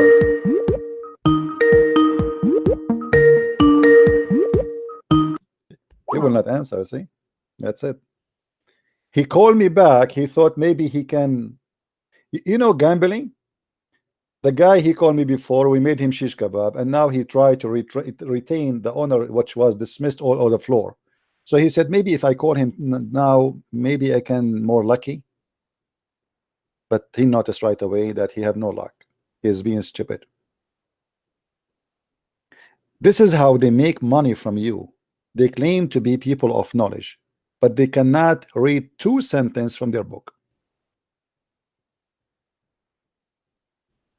What Zulqarnain mean? He do not know. He think it's a name, the idiot. He think it is a name. What a donkey you are. Now we go back to our topic. As you see, Zulqarnain, he found the sun sitting in murky water, while the Muslims in their article are speaking about the pearly vision. The Quran says that Allah it challenged mankind.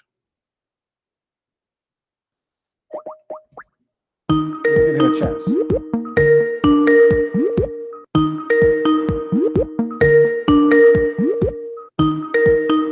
Answer, Abdul, answer.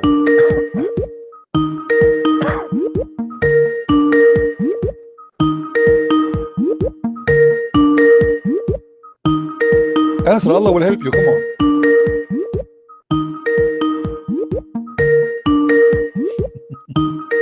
Ustaz. You will not answer. Potato. All right. So as you see, the Quran is full of garbage, and the Muslim, they try to say to us in the Quran, even speaking about when you go in this space, you will have difficulty with your vision. But this is not what the Quran is speaking about. The Quran was talking, if we try even to take them to heaven, they will say we are drunk, we don't believe it. Suddenly it became about spaceship when the Quran even challenged anyone to go to the space. Isn't it the Quran says none of you can go to the space? Isn't it Allah he challenged mankind and genie to go to the space?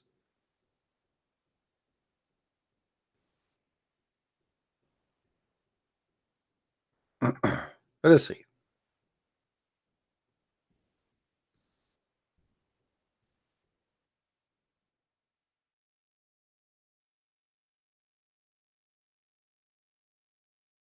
In chapter 55, verse number 33, Allah challenged mankind and genie both together to leave the zone of the earth. And if you try, look what Allah will do to you. Read with me carefully. O company of jinn and man, if you have power to penetrate all the region of the heaven and the earth, then penetrate them, but you will never be able to do so. And save by our sanctions. If you go and see what the sanctions, they will say only angels and prophet of God they can go through. If you are not an angel, which means not including the sanctions, Allah will shoot your ass. There will be sent against you both Both who? Mankind and genie who tried to go out of the zone of the earth. A fire and the flesh of brass, and you will not escape. Do you see it? This is what Islam is about. The Quran deny and says nobody can leave to the space.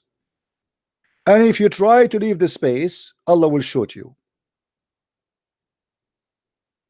So what the Muslim talking about, the speed of light, spaceship.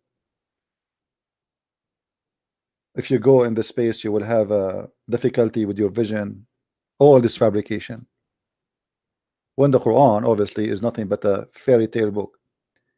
The same as we asked this guy who claimed to be Ustaz about Zulqarnain, who found the sun set in the murky water. Your God did not even know where the sun set. The sun doesn't set anywhere.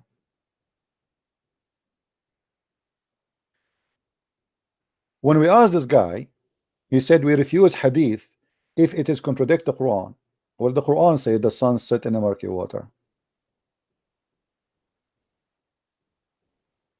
And the hadith confirmed that. Until he reached the setting of the sun. Reach where? The setting of the sun. How in the world can a person reach the setting of sun? How in the world I can reach that? I do not need to go anywhere to reach the setting of the sun, because the sun set everywhere. So in order to understand until he reached the sun setting place, he have to be going to a place where the sun set, which is a location. And then he found it. Allah is stating a fact, what he found. The one who's talking here, by the way, is Allah, not the guy who is called Zulqarnain, the man with the two horns. He found it sitting in a spring of murky water. Let us see what Muhammad he say about that. Do Muhammad confirm that the sun set in the murky water? Absolutely.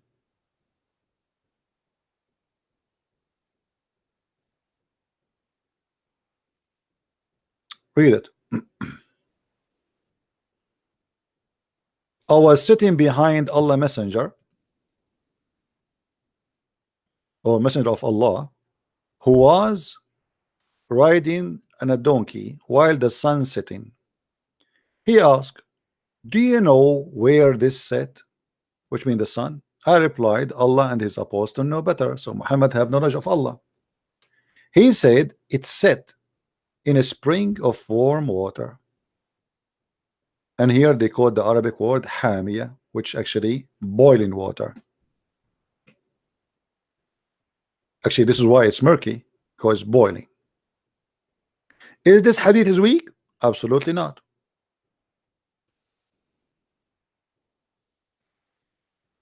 Sahih. Is that a contradiction for the Quran? Absolutely not. So the story confirmed twice. Once explained by the Ustaz Muhammad, the one who called himself prophet, and one explained by the Quran, Ustaz Allah. And now we got Ustaz Nigerian boy busted, who claimed to be a person who have knowledge. He don't speak Arabic, he do not know Arabic, he cannot read Arabic, yet he is teaching about Allah and the religion of Allah.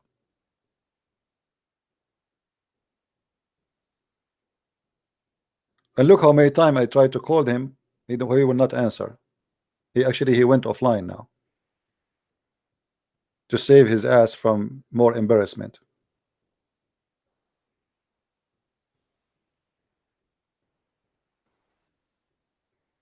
And by the way, the reason he called, because all the Muslims in his page, they are accusing him that he is, he's getting paid by me.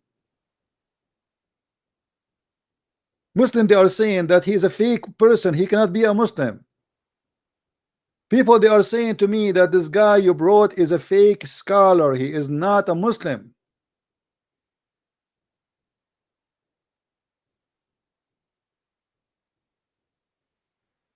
Now everybody is watching, and all the Muslims, they can judge which one of us is telling the truth. I said Zulqarnain mean the man with the two horns. He said it's a name.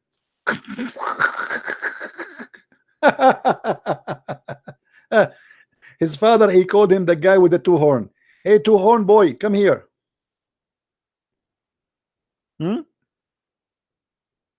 Actually, I saw a Chinese movie that a kid, he have a horn in his head, and when you hit him in his head, he turned like to be like the devil.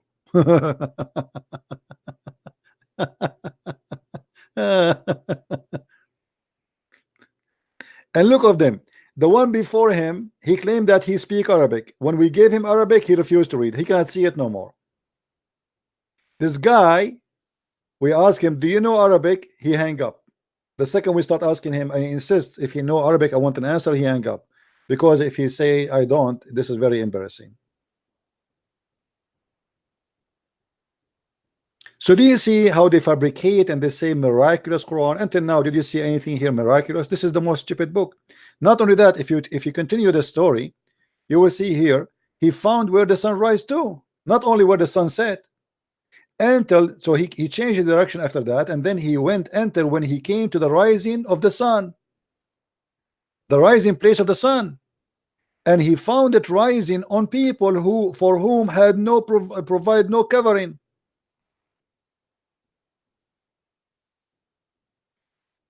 He found the rising place of the sun. Are you sure?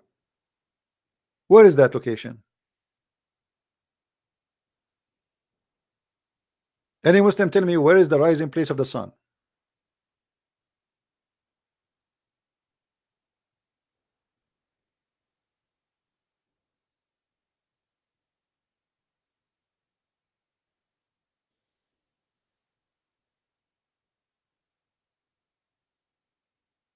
Any smart Muslim, he have an answer. The miraculous Quran. And not only that, after he arrived where the sun rise, he found people there, and they are fighting with creatures. They are called people of Gog and Magog, which is not a human. Gog and Magog, they are creatures who they sleep inside their ears. Their right ear is so big like a tent, so at night he cover himself, he warp himself by his ear, and he sleep inside his ear. It's like a tent. So those people, they ask Zulqarnain, the man with the two horn, to build a dam between them and Zulqarnain and Gog and Magog. And until now, people of Gog and Magog, they are trying to open a space so they can penetrate in and invade the earth. Is Gog and Magog is a fiction or a true story?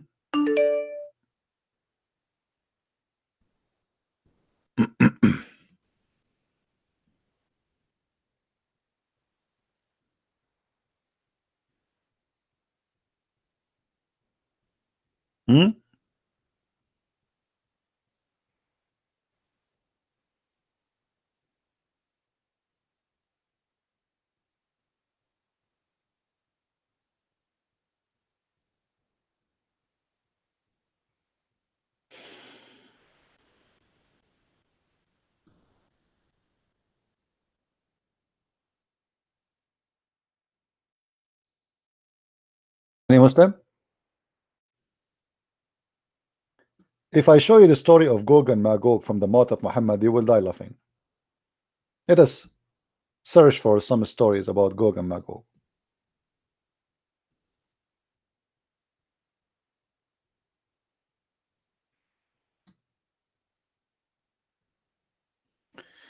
The Prophet said, today,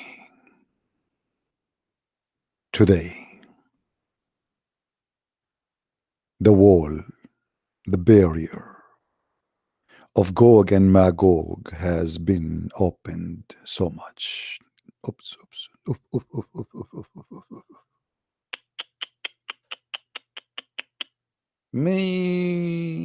That's very dangerous.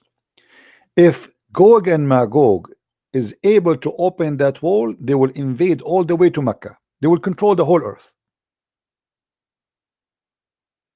And Muhammad, he made a false prophecy that the whole of Gog and Magog today open too much.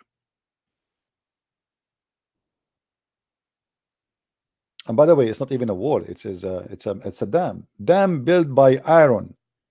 Where we can find this dam? And how those people, they are trillions of times by numbers more than the human being. We cannot find them. We can't even find one of them. The Prophet said, a hole has been opened in the dam of Gog and Magog.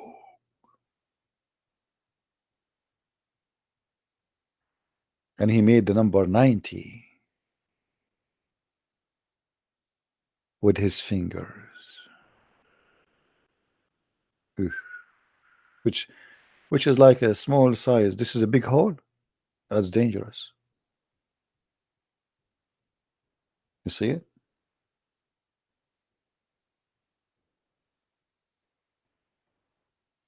Gog and Magog.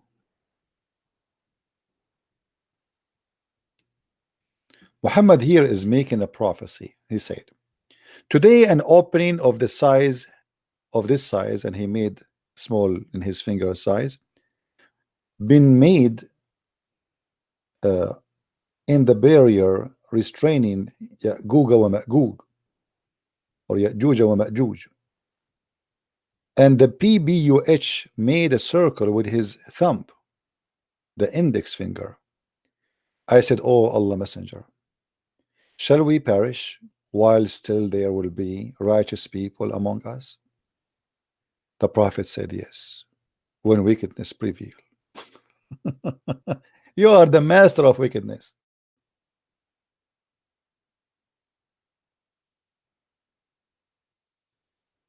The Muslim will use the bows and arrows and shield of Gog and Magog as firewood for 7 years.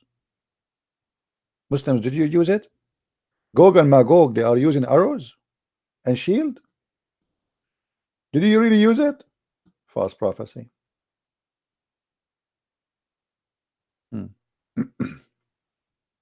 Look how much fiction Muhammad, he learned stories from the Jews and people around him, and he add them to his books, and then he promote them to scare people with fictions.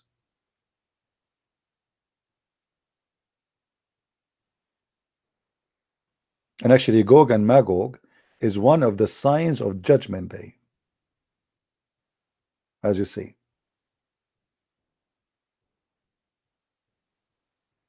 All those speaking about Gog and Magog.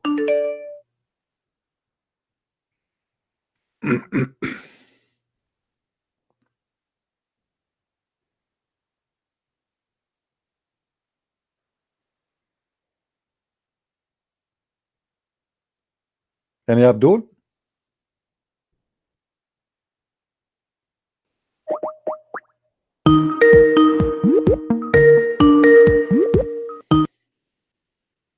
Yeah, hello. Yes. Yeah, I've just come on your show just to discuss about Islam. All right. So you're a Muslim, my friend? Yeah, I'm a Muslim, yeah. Okay, what do you think about the Muslim? They claim that Quran is full miraculous stuff. Yeah, that's true. Like what? There's many things, like for example, in the time of the Prophet ﷺ, no one knew about, in the Quran is mentioned about embryology. So in the way a baby looks in the stomach of a mother, Okay, without science you won't know. No problem. Can you give me a verse so we can take a look at it, please? Yeah, just one moment. No problem. Just pull it up 1 minute.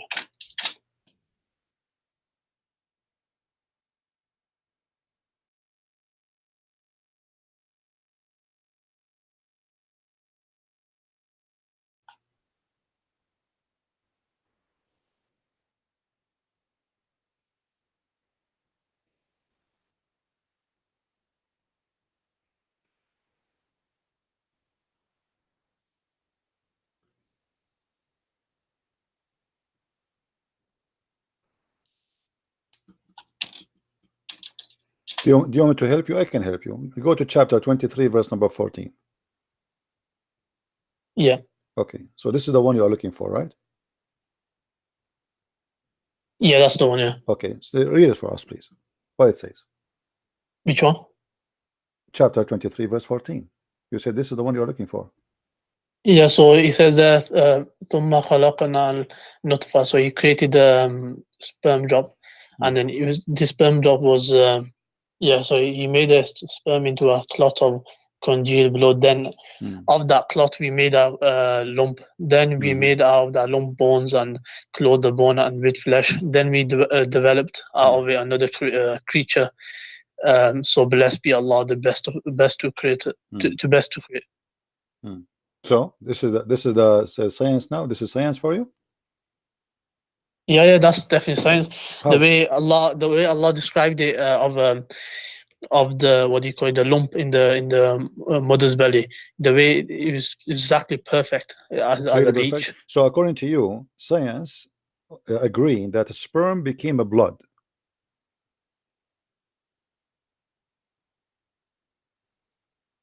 Into a clot of congealed. Yeah, that's right. What science says that? Can you show me any reference? No, I don't have a reference to. So how you know that this is what the science says? I mean, this is not smart, because the sperm will not transform to be a dead blood. Congealed blood is dead blood, and dead blood is dead blood. That's it. Doesn't grow, doesn't do anything, is dead. No, there's other reasons. This is just one of them, which I point out. Obviously, I don't know full details about this, but there's many reasons why the Quran is miraculous. Oh, but you are the one who chose this one for me. Remember, it's not me who chose it for you. So yeah, that's fine. I can choose a different. So yeah, I mean, so do you agree now? This one is a lie, is not true? No, I need to do more research on it. Okay, but hold on. Forget about the sperm transform into a congealed blood, which is very funny. Then it says that the clot became a lump, and then the lump became bones, and then we closed the bones with the flesh. So do you think really that Allah, he made you as bones, and then at the end he clothed you with the flesh? Do you agree with that? It was the process how it was. So it was a lump, then bones, and then there was one moment. If you want to ask like for help or to call a friend, it's okay.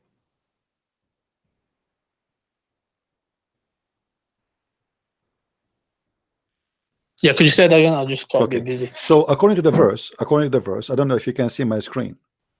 Allah, he made you like this, and then at the end he cover you with the flesh. Do you agree with that?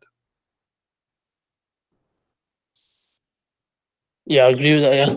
So the way it was done, but I don't know too much detail about that, so I'd rather go to a different topic. Yeah, I don't know. I know, but you are the one who chose it. But I mean, this is very funny, because how he say that he made you bones, and then after that he clothes you with the flesh.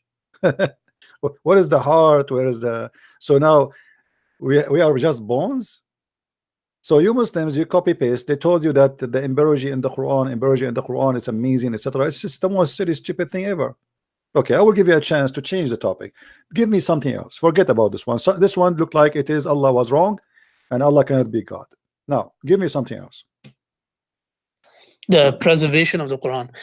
Preservation of the Quran. That's wonderful. How the Quran was preserved? So the way the Quran preserved, or for generations, mass transmission.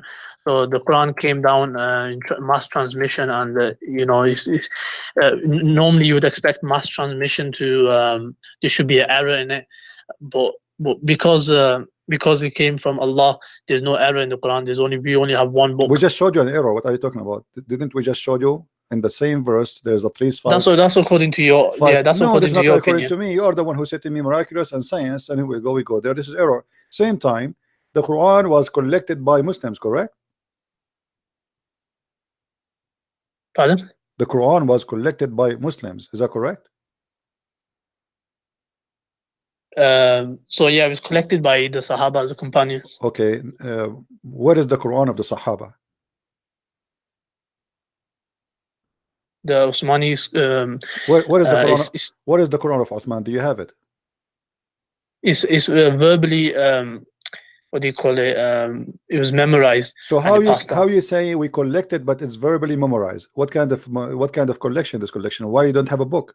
You don't have It's manuscript. collected as well. So it's even if there wasn't, for example, just for argument's sake, if you said there's no book, you still what do you call it, preserved verbally. Okay, well, how it's preserved verbally? I want you to give me the verses of stoning to death.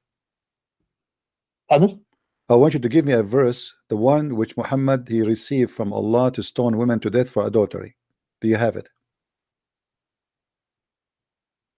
Stone women to death. I'm not sure. Well, I'm not sure what you mean. don't you Muslims agree that if a man or woman they commit adultery and they are married, they have to be stoned to death? Yes. Yeah, that's right. Okay, this is a verse in the Quran. It was in the Quran. Where we can find it in the Quran?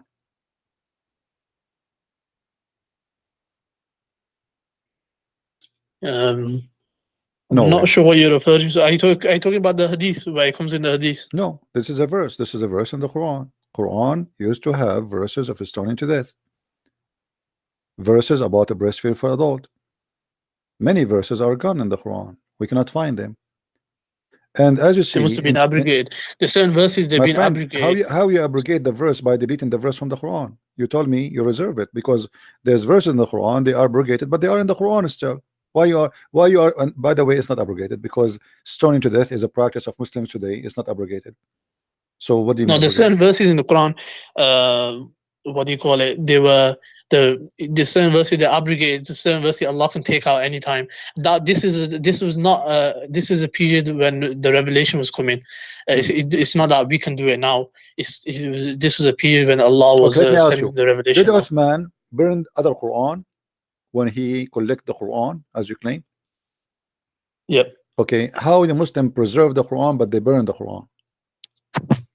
So what he did was there was it's because the Quran came I think it was 7 dialects. So the Quran came in different dialects.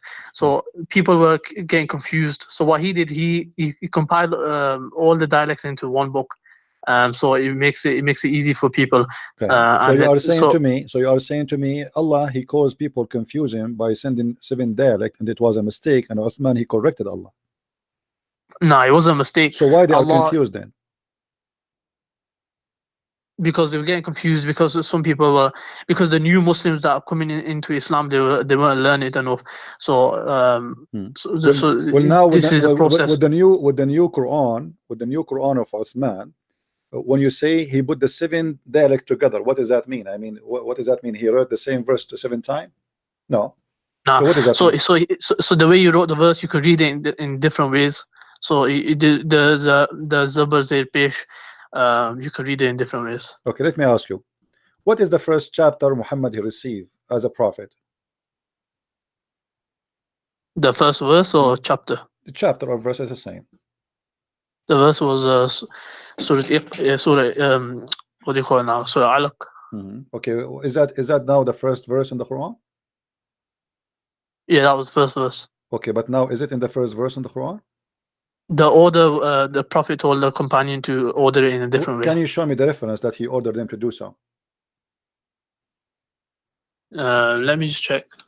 I will give you 20 years. Nonetheless, while I'm finding it, nonetheless, he was a companion of the Prophet, so he had authority to compile it. And he have authority to alter the Quran. That's wonderful, guys. If he is a companion of Muhammad, if you are a friend of Muhammad, you have authority to change the Quran. That's wonderful. He was told by the Prophet to. Okay, even if the Prophet, who is the Prophet who have the authority to change the Quran of Allah? If Allah gave it to him in such a way, who is even Muhammad to change how Allah gave it to him? Allah inspired him to. Show me where Muhammad he says that. This is a big fat lie, my friend. There's nowhere it says that. Says what? He is inspired by Allah. Everything that he said to Uthman, change the way the Quran is made. The Quran actually in chapter 75 verse number 17, Allah said, Inna alayna jam'uhu wa Qur'anahu. It is for us to collect the Quran and to recite the Quran. It is not the duty of you Muslims. Whatever the Prophet says or does is revelation. My friend, show me where your Prophet said, write the Quran. The first chapter is Al-Fatiha. Show me. He won't say it like that, but it will say that. So you are saying to me that you Muslims, you fabricate your own Quran and you made it the way you wish.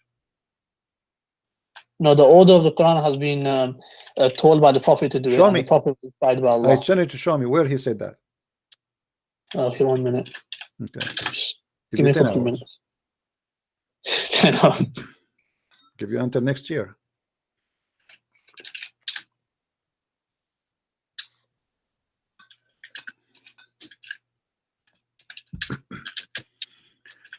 Do you like to call Sheikh Hamza or Ustaz Jama'a from Nigeria or Zakir Naik or anyone? What do you like to call?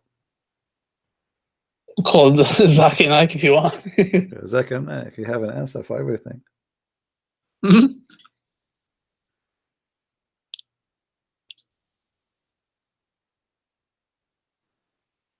Shall I take a nap and come back later? Yeah, take a nap. You are funny, by the way. You will not find it, my friend. There's no such a thing. There's no such a thing. Quran never been preserved. It's a big fat lie the Muslims they claim.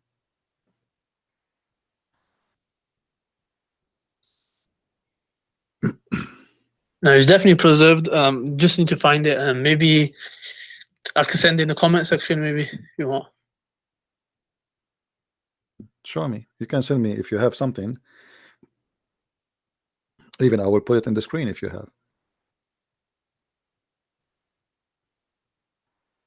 Muslim, they keep, you know, they copy paste, but all reference prove that the Quran never been preserved. Never. Actually, all reference says the opposite. I can show you tons of reference saying totally the opposite. Yeah, it says here, the present region of the Quran is not the work of later generations, but was made by the Prophet ﷺ under God's directions.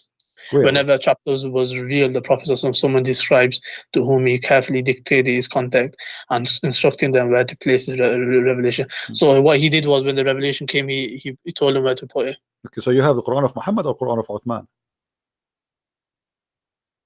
What Uthman did, he when he was in the seven dialects, he did made it into one book. But your prophet, he said the people cannot handle it with one dialect. Yeah, so the same people, they could still read from the same book, but it wasn't confusing. So the people So weren't saying let us that. make You know, it clear. Same Pardon? people, they need 7 dialects to understand the Quran. Many nations, they cannot understand from one Quran. I mean, how funny that is. So Arab who speak Arabic, they are in a small village, a small town is called Mecca. Still, they need 7 Quran to understand the Quran. But people from India, they could understand it. They couldn't recite it because of that the tongue, the way the tongue. The what certain time? They Arabic are the words same, the same people. What are you talking about? We are Arab. We are the Arab, and we are the same people. So why we need 7 Quran? If the Arab needs 7 Quran in order to understand the Quran or to recite the Quran, a guy from Pakistan, how many Quran he need? It wasn't the 7. No, it wasn't the 7 Qurans. It was 7 dialects of certain words. No, There it was certain 7 words they couldn't Quran, 7 pronounce. dialect. And It then, means 7 Quran, my friend. The word is different. The whole thing is different. Let me show you. You said to me that the Quran was preserved. That the Quran says the Quran never been preserved, and Allah, even Allah actually himself, he caused you to forget the Quran. Isn't it Allah in the Quran? He said that we cause you to forget the Quran. he did what? Cause you to forget the Quran. Yeah, he caused the Prophet to forget the Quran, because Why? that was the basic. That's one way of obligation. Why? Because certain things they weren't needed, so he was taken back. But there's many verses in the Quran are not needed. Why Muhammad memorize them? Actually, more than 80% of the Quran is not needed.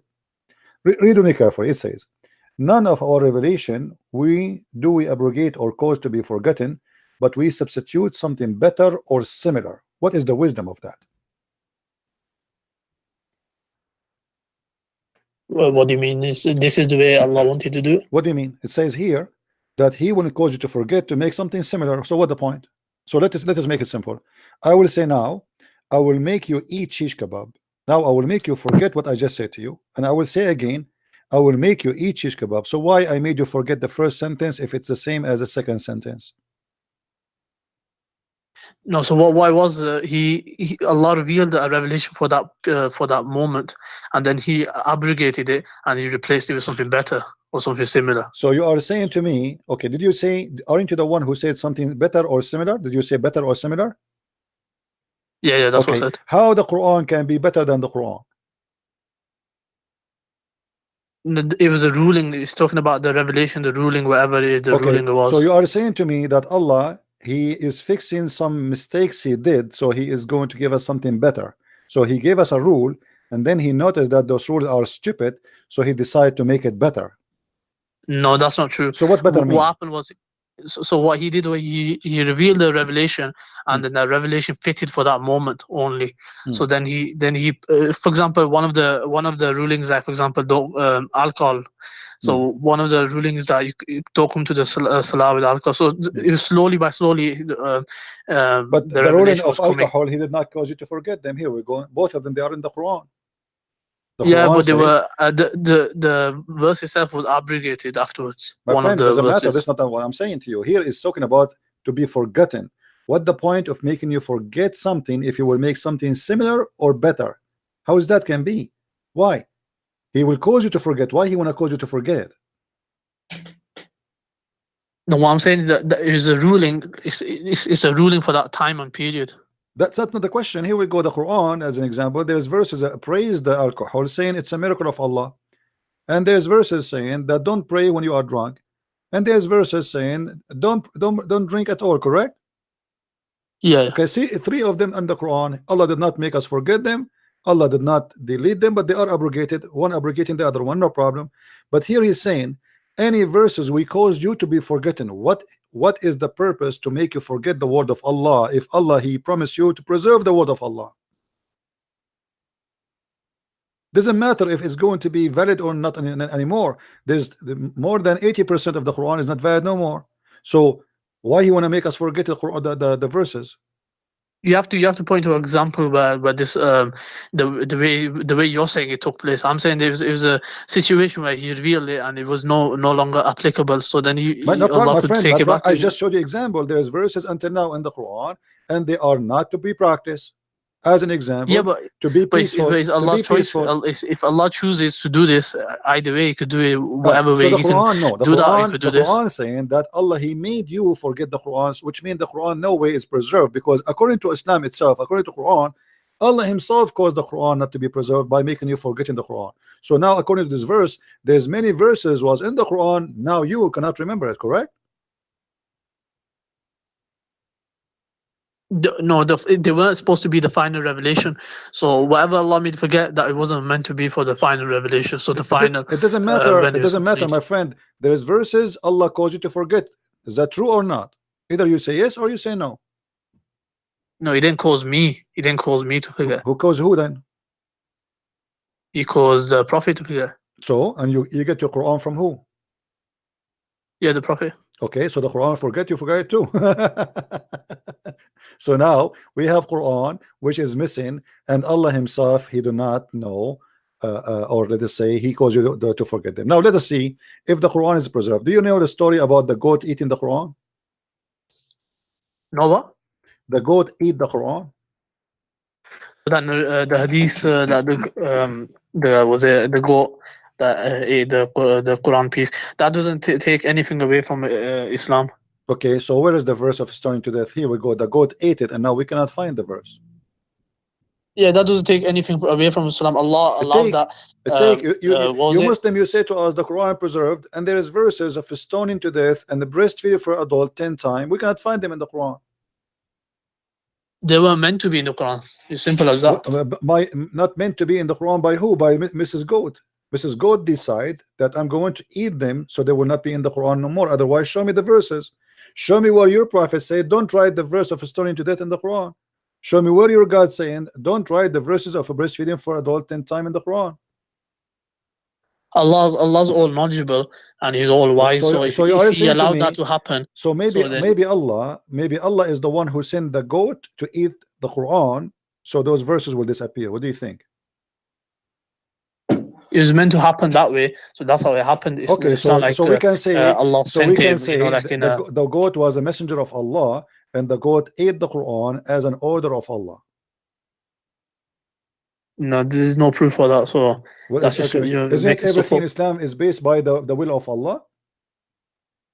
So you could say even the rape is by the will of Allah. Okay, so okay. But that So doesn't now make the any goat, sense. let us focus on the goat. The goat who ate the Quran, was it by the will of Allah or against the will of Allah? So Allah allowed that thing to take place. That's what He did. So He allowed the way He allows murder to take place, even though Okay. it's wrong. So now He Allah allowed that. allowed the goat to eat the verses, and He did not allow the Muslim to remember the verses. So He abrogated it. No, my friend, So- this is not abrogated. You Muslims until now practice stoning to death. What are you talking about? Until now in Islamic law, aren't you a Sunni? You are a Sunni or Shia? Sunni. Okay, Sunni and Shia, actually both of them, they practice stoning to death. So it's not abrogated. Can you tell me, can you recite for me the verse of stoning to death? Don't know that. Okay, so the goat ate the Quran. Did the goat ate you too? You Muslim, you say that the Quran is preserved in our heart, and now you practice stoning to death, but you don't have the law which is saying to you practice it to death, practice the stoning. So now I was like, show me another book that's been preserved by millions, has been memorized, the whole book, by millions of people. Show me another book. What book? Show me another religious textbook where it's been memorized by millions of people. The Jews, the Christians, my mother, she memorized the whole Bible by heart from cover to cover. I said million of people. No problem, but you know, you Muslims, you learn that from the Aramaic. The Aramaic, they sing the Bible singing, they sing it, all of it, they sing it. The whole Bible is a song. The whole Bible for them is a song. And Muhammad, the recitation of the Quran today is exactly what the Aramaic people, how they recite the Bible. As simple as that. The Quran is such a miracle. It can make a person cry. The Quran which is preserved. Do you see in front of you in the hadith it says that Allah, He sent order as a verse of a breastfeeding for adult? Do you see it? Yeah, I see that. Yeah. Okay, how in the world your God, if He's a true God, He ordered a woman to give her boobs to an adult man to suck it, and he is a stranger? What are you talking about now? The breastfeeding for adult. How your God is a true God, yet He ordered a woman to give her breast to a stranger, which is a man who is not from her family, he is not her husband, to suck her nipples 10 times in different 10 days until he is satisfied. What kind of God? This God who preserved your book. This a scholar said that this refers to the milk going in a bottle instead of my friend, it's an adult man. It's an adult man. What milk in the bottle? What it says suckle. Do you know what suckle? Arda'i is not a drinking. So suckle him. And this woman, she don't even have milk. She is not that young. In order to have milk, you have to have babies. You have to be a woman. She deliver a child. Women, they don't have milk. Anytime you squeeze their nipples, they have milk there. They are not a refrigerator who you open it and there's a bottle of milk and you drink from it. It says suckle him. He didn't say give him your milk. Suckle him. It doesn't matter what suckle. Suckle your nipples. Yes. Firstly, there's no what do you call it? Firstly, I've been told that this is supposed to go in a bottle, and there's no. This is a lie. This is a lie. There's nothing sexual I about challenge you to show me one person, one scholar. He said this is about suckling in a bottle. This is what the Muslims they try to say today because this is shameful. The scholar, I can show you a link where. My friend, show me the scholar, and I will get them busted in a second because your prophet explained it. Yeah, I can show you. What do you call it? Let me show you too. Let me show you. They are lying to you. I can show you the explanation of the. No, they cannot explain it. They are liars. If you want me, show me a scholar. Show me a scholar, not a link written by some idiot. Scholar means someone like At-Tabari, Al-Qurtubi, Al-Jalalain, Ibn Kathir. Show me, no problem. Show me a No, I'm not scholar. talking about Okay, them scholars. so I'm talking those about, are not scholars. Anyone who wrote those articles these days is just to avoid the scandal of Islam. They are not a scholar, they are scumbag. So if you want to show me a scholar, name a scholar. A scholar is a scholar. Those who they are exist long time ago, and all the Muslims agree with them for centuries. Suddenly nobody want to read their books. Now, no, this is a you're video a on prophet, Sunni defense. my friend. What's Sunni defense? Sunni idiot. Because you're a prophet. Sunni defense. My friend, you're a prophet. He explained it. The woman, he said to the woman, suckle him. Do you know what suckle him? Do you know what the word suckle mean? Like I said to you, you're supposed to go in a glass. My friend, don't tell me drinking from a bottle. At that time, even there was no bottle. Secondly, he said suckle him. Does it say the word suckle him, or it says different word? I'll post the link now. Just watch Don't the post a video. link. Read for me. Does it say in the front of you suckle him?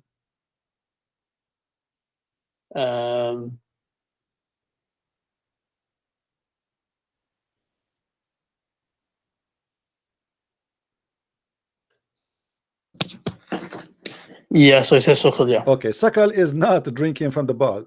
In different hadith, your prophet, he said, breastfeed him. Does it say that?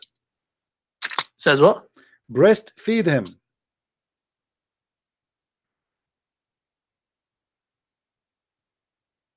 Yeah, breastfeeding. Okay. So, so what the drinking from the bowl? And this is why the woman, she was going crazy. How I'm going to do breastfeeding for the guy and he's an adult man? Otherwise, Muhammad, he said, don't worry, just give him a cup of milk and he would drink it. This is what I meant. He didn't say that.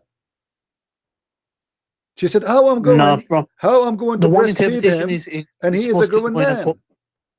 Huh?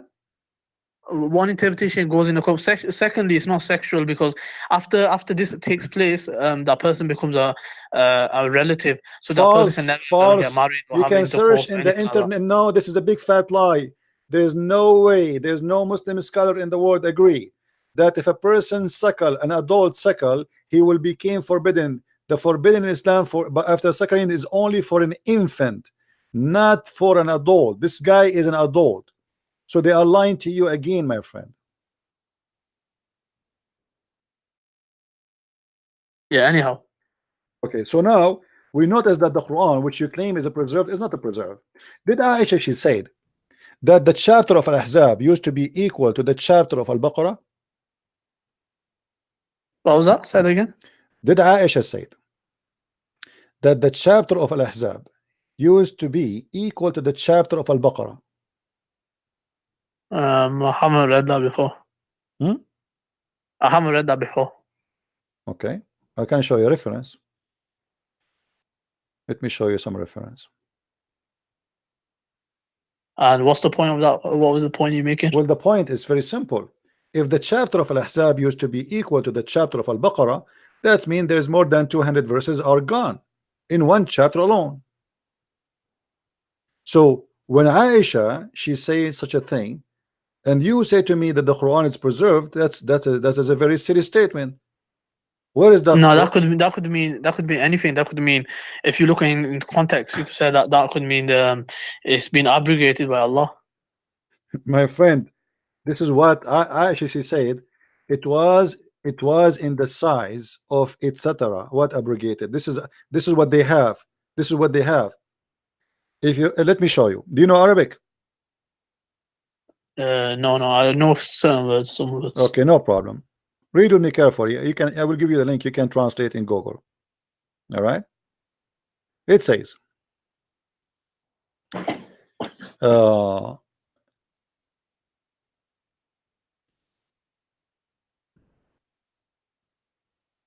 قال لي ابن أبي كعب, etc. I asked him, what is the numbers of the verses in Al-Ahzab? He said 27 verses or 37 verses. And he said, and if it was equal to Al-Baqarah, it was equal to Al-Baqarah, and we used to read for it in the verses of stoning to death. I said, and what is the verses of the stoning? He said, إذا زنى الشيخ والشيخة فرجموهما, etc. Then we go down. Let us see what Aisha, she said.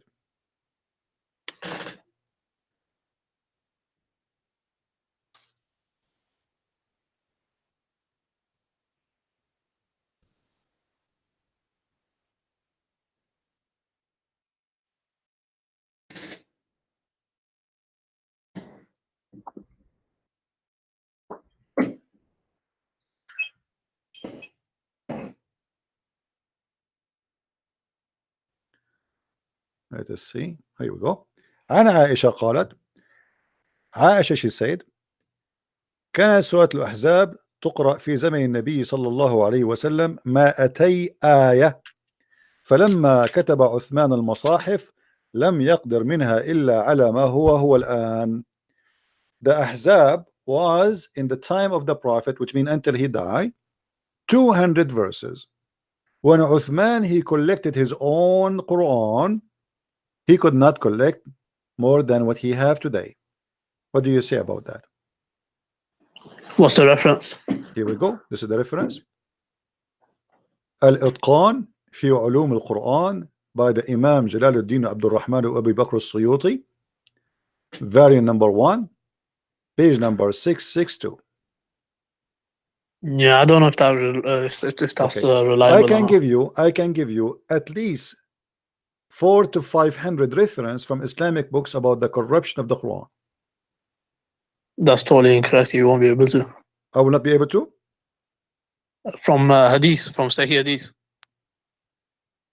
Well, those are lies. You won't be able to from Sahih Hadith. Okay, let us see if we can find from Sahih Hadith or not. The Hadith about the goat ate the Quran, was it Sahih or no? Yeah, that was Sahih, but I don't regard that as Okay. that was your interpretation, interpolation. Okay, let us go and see if we can find in Sahih Hadith any corruption for the Quran.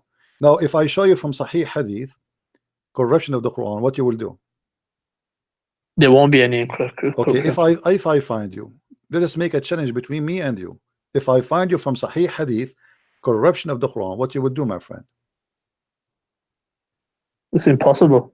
Okay, it's impossible, as you said, no problem. But if it is possible, what you will do? It's a scenario. It's like an impossibility. So you're telling me to say something about. As long as it's impossible, so you will not be worried if you say I will leave Islam if you find it for me, right?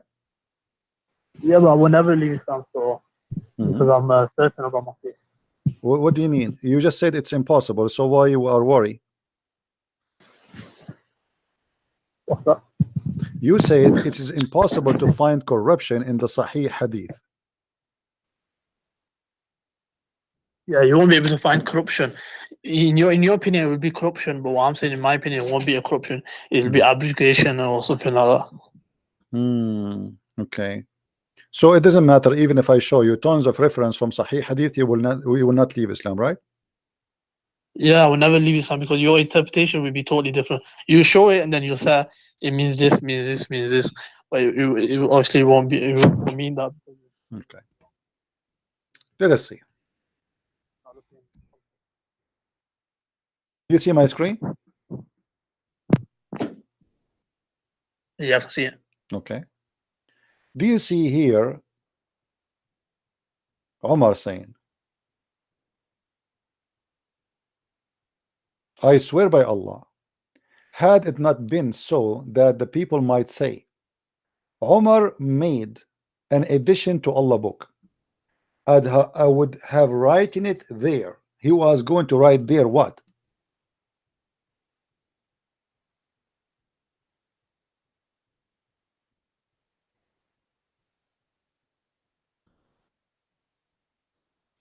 So who says this?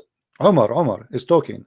He swear by Allah that there is something he would love to write in the Quran, but he's afraid that if you write, people will say he's adding something to the Quran. What he was going to write?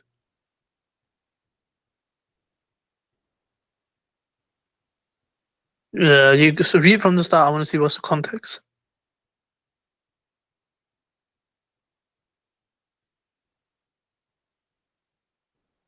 And where is this narration? I said, where is this narration? This narration is a Sahih. This is a Sahih Hadith. He's talking about the verses of stoning to death. So Umar, Allah sent the Prophet with the truth, and the verse of stoning was included. We read and memorized it. The messenger had people stoned to death, and we have done it also since his death. I am afraid the people might say, with the passage of time, we do not find the verse of stoning in the book of Allah, and thus destroy by abandoning a duty which Allah has received. stoning is duty by Allah for married men. So yeah, you can go down a bit.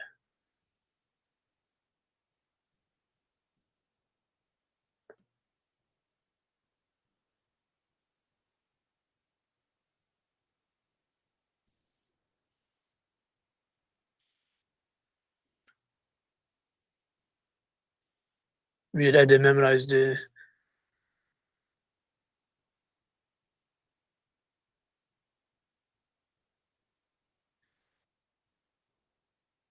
So here the verse was abrogated, but the ruling. So yeah. So what's the problem with this? The problem is not, it is not there. Umar himself, the caliphate, he said this is there's a problem here. Don't you see? He's saying this is a verse we receive it from Allah Messenger, and he did not say to us take it off. But now he's afraid if he is going to add, because Uthman is the one who wrote the Quran. He's afraid if he add it, people will say he is adding it. So now Uthman, he made a mistake. He did not add the verse. Uthman is the one who collect the Quran. Umar now is saying we have a problem. I'm afraid that people will say, oh, the verses of stoning to death is not in the Quran. Why it's in the Quran? And he went to add it. How do you know this was the time of Uthman radiallahu anhu? This is not in the time of Uthman. Uthman is the one who correct the Uthman is already, he made the Quran. Umar is complaining that the verses of stoning to death is missing, and he would love to add it. If he's a prophet saying, you see, he did not say the prophet said take it off. He did not say the prophet told us not to add it. He did not say the prophet said to him do it this way. He said I would love to add it. I swear by Allah, had not it been to so that people might say, this is the only concern he have, that people might say Umar made an addition to Allah book, I would have written it there. So yeah, so he's basically highlighting the importance of the ruling, because maybe people are neglecting it, like as he says. He is highlighting the verse which is missing. The ruling he knew, the people they knew the ruling. What is missing is the verse. He says here they were neglecting it, or they were. What is missing, my friend? What he want to write, the ruling or the verse? He want to write the verse in the Quran. The ruling is known. Yeah, it says here, I am afraid the people might say with the passage of time that we do not find the verse. So he was worried about that people will say, look, there's such a big ruling about stoning, and it's not in the Quran. So that's the reason he was as you can see in the narration, he's worried about it. But obviously he's just highlighting the importance of it. Yeah, so it's missing. And your prophet never said don't write it. It's abrogated, that's what it was. It's not abrogated, he's practicing it. What's wrong with you? The Muslim, they practice the stoning to death until now. Stop saying abrogated. The verse was taken, but the ruling remained, so the ruling stayed behind. My friend, how you take, what is the wisdom of taking the verse but you keep the ruling? How crazy is that? Imagine we have the law, the law stay, but we delete the law. I mean, this is crazy. If as long the ruling coming from where, my friend? The ruling coming from where? From the verse, correct? The ruling can come from the Quran or Hadith. Okay, no, come from the verse itself. Allah, he gave ruling, correct? It's a verse. It was a verse. Okay, I gave it so the verse. The verse is the ruling. How you delete the verse? What is the wisdom of deleting the verse? And the ruling is to follow. There's no wisdom. You can't say there's no wisdom. Tell me the wisdom. Tell me wisdom. Okay, I say to you, you cannot drive when the light is red, and then you say to me, okay, we want to follow this law, but we don't want the law to be written there. Why? What is the wisdom? It's Allah's choice. You can take the. It is not Allah's choice. It's the God choice. The God is the Quran, my friend. Stop saying to me Allah's choice. Show me where Allah he said don't write the verse of the stoning. Give me a reference. What? Give me a reference where Allah he said to you don't write the verse of the stoning. Show me. Don't try. What? Say that again. I didn't hear you properly. I am saying, show me where Allah he said to you don't write this verse in the Quran. It's obviously it's not in the Quran, so it's abrogated. So it's just common sense. Where it says abrogated? It's not in the Quran, so it's obviously abrogated. Where it says abrogated in the Hadith? Show me. It's you put 2 and 2 together, so it's abrogated. Where 2 and 2 are together? Where? Show me. What do you mean? So You see, Allah says in the Quran, He'll abrogate some you know what? verses. This abrogating story anyway, it's silly for me, because your Quran anyway, it's a corrupt. I cannot prove to you that the Quran is corrupt, because the Quran itself is a corrupt. You cannot corrupt the corrupted twice. Now let me ask you, what make you? I asked you from the beginning, what make you believe the Quran to be the book of Allah? You said the miraculous, and then you failed to give me the miraculous one after one. It became a lie and funny and fiction. I repeat the same question for you. Give me one thing you are very sure from to make the Quran look really powerful and prove to me that it's coming from God. Can you do that? There's plenty of things. There's predictions of the future as well. What? Like what? Predictions of the future. Like what? So Allah said about there's a war that was going to happen. Allah said it'll happen in a certain time. What Allah war? said Where? exactly. Where he said? Where? What is that? 1 minute. Let me just pull it out.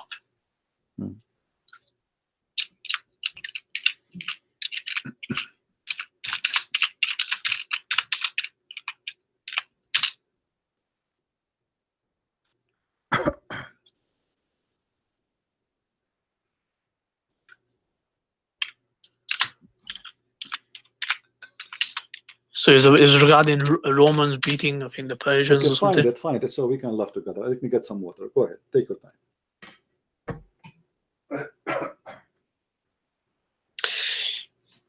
So yeah, I found it.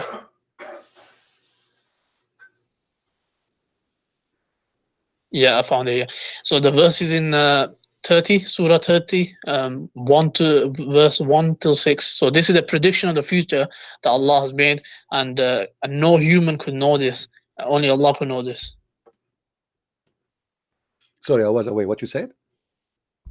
I said this is a prediction of the future. It's in. I'll tell you the verse now. It's in Surah 30, verse 1 till 6, and this proves it can't come from a human. This is one of the predictions. There's many predictions. This is one of the predictions. No, actually, this is very funny, because this verse proved to us that Muhammad is a false prophet. Read carefully with me. This is the chapter of the Roman.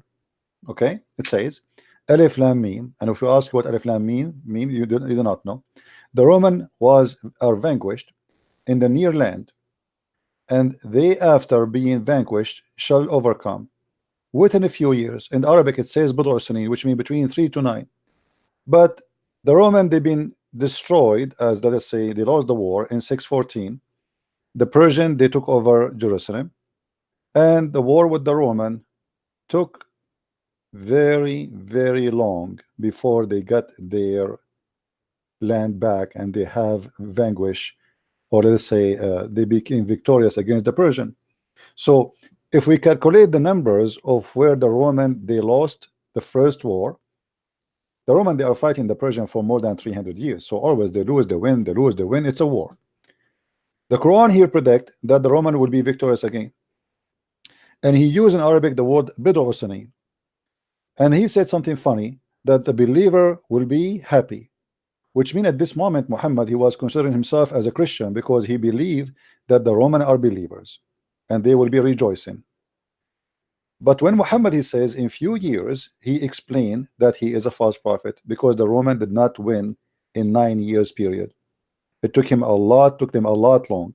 If you go right now to Wikipedia, you can search all the fight between the Persian. You can search for the siege of Jerusalem. The siege of Jerusalem. You will find the siege of Jerusalem. This is when the Roman, they took over Jerusalem, and this is what the verse in the Quran talking about. So when your prophet, he claimed that the Roman, they will be victorious in a few years, simply he get himself busted, because he mentioned. No, he got it right. He got it right. It was no, my friend, because he used the word Buddha. Do you know what Buddha mean? Yeah, so it was 3 to 9 years. So he and how long it took the Roman to take back their land? But no, it was talking about the defeat of the Persian Empire. My friend, no problem. He's talking about the defeat of, exactly. He was talking about the defeat of the Persian Empire. That's wonderful. Now, how long it took the Roman after they lost Jerusalem to defeat the Persian Empire? Yeah, it says here in 1615 AD, the person in charge in Persia attacked Byzantine and controlled the Syria, Palestine, and North Africa.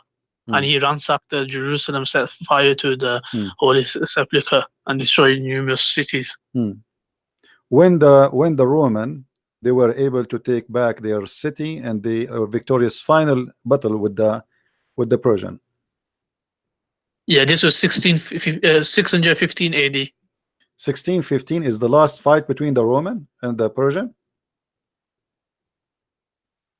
I'm not sure if that's the last fight, but what I'm saying, this was when they got control of Syria, Palestine, and North Africa. No, my friend, who is the one take control? Who is the one take control? Who is the one take control? The person who's called Khusru Parvis. No, who is the one who took control? Is the Roman or the Persian?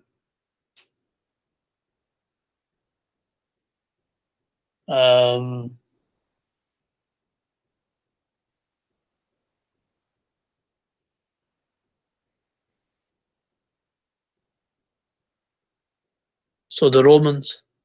Huh? No, it was the Romans have been defeated. Okay. So, which year the Roman been defeated? Let's go back to zero. Which year the Roman was defeated?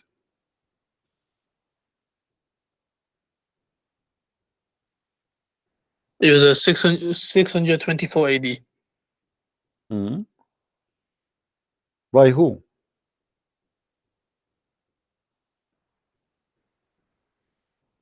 I'm not sure by who was it. Okay. Is it okay if we go and read the interpretation for you? By who? By your scholars. Yeah, it depends which scholars. Which scholar you like? Which one is your favorite? We have all colors. Tafsir ibn Kathir, you can go on there. Ibn Kathir, that's wonderful. Here we go. You like Ibn Kathir? We go to Ibn Kathir. So we go to chapter 30, Ibn Kathir.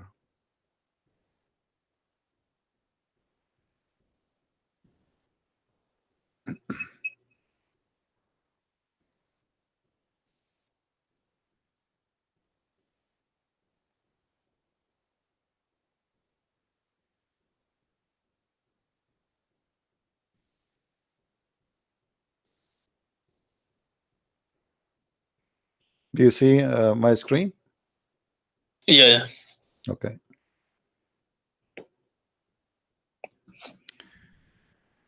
This ayat were revealed about the victory of Shabur, the king of Persia. So who is the king who was at that time? Shabur, the king of Persia, over Asham, the great Syria. Do you see it? Yeah. Okay. And then he says, at that time, the one who was the king of the Roman is Hercules, the emperor of the Roman. Do you see it?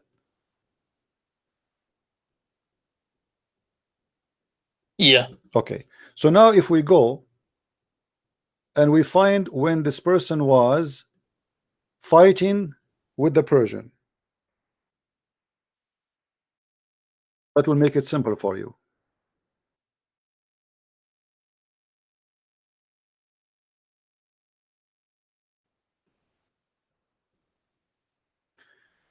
If we go right now, it says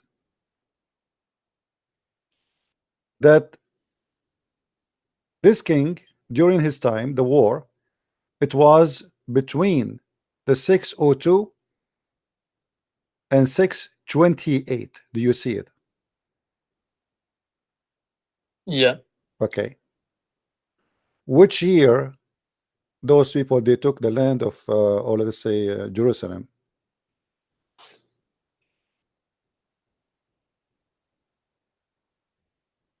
Can you, 624. can you read the screen? So on the screen it says 602 to 628. Okay. So simply, if they lost Jerusalem in 614, and then it took them until 628 to be victorious, is that a few years? I'm not sure what battle, whether this is accurate or not. You see, I'm not, you know, I just search and etc. and it's there, you know. I am not a scholar in history. I just search. You can search the same as I did. It says here that in the year 627, Hercules invaded the heartland of Persia. Do you see it? Let me zoom in.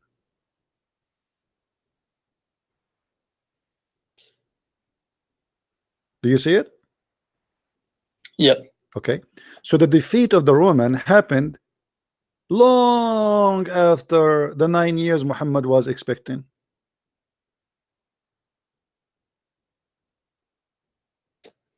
Nah, from my knowledge, it wasn't. It happened in What do you 9 mean? years. What do you mean It was from your within- knowledge? What do you mean from your knowledge? From what I learned. See, here we go. So you Muslims, this is the problem. You Muslim, you don't go and study and investigate. Here we go, the internet in front of you. I'm not making things up. You can go and search and check it out, and you will see what happened. And then you will see it says all this. This is history. This is not a Christian. This is not Jewish. This is not Hindus. A historian, they wrote everything there, and you will find exactly what happened. So based on the history, the last date of victory of the Persian was in the year 627. As simple as that. Actually 628. 627 he invade, the war finished, and the Persian, they surrender. They don't want to have war no more. They accepted the conditions of the Roman in the year 628.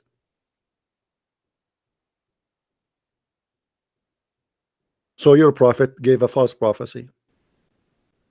No, it wasn't a false prophecy. It is a false I'll look prophecy. into Here we it go, more. the reference in front of us. Yeah, like I said, I'll look into it more. Okay. You're like Okay, a my biased friend. Okay, source, my so- friend, hold on. Let me show you, as long you are the one talking about the Roman. Okay? The Roman.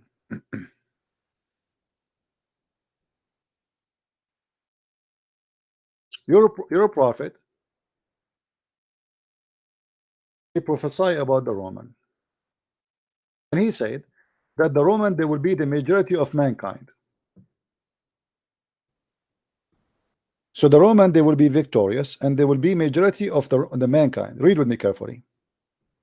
I heard Allah Messenger, peace upon him, saying, as he's saying, the last hour would come when the Roman would form the majority amongst the people. Do you see it? Yep. Okay, is that a false prophecy or not? No idea. It's not false. If What do you it's, mean? if the prophet Where said it, is it's the not false, Roman so now? why? Where we can find the Roman? Was Romans not Christians? The Roman are not the Christians. The Roman are Roman, my friend. I am not Roman. Roman are people, are not. It's not a religion. What Arabic word was used for Romans? What? What word was used for Romans in Arabic? Rome. Rome. The Rome. This is their name before they became a Christian. They used to be pagan. Their name is Rome.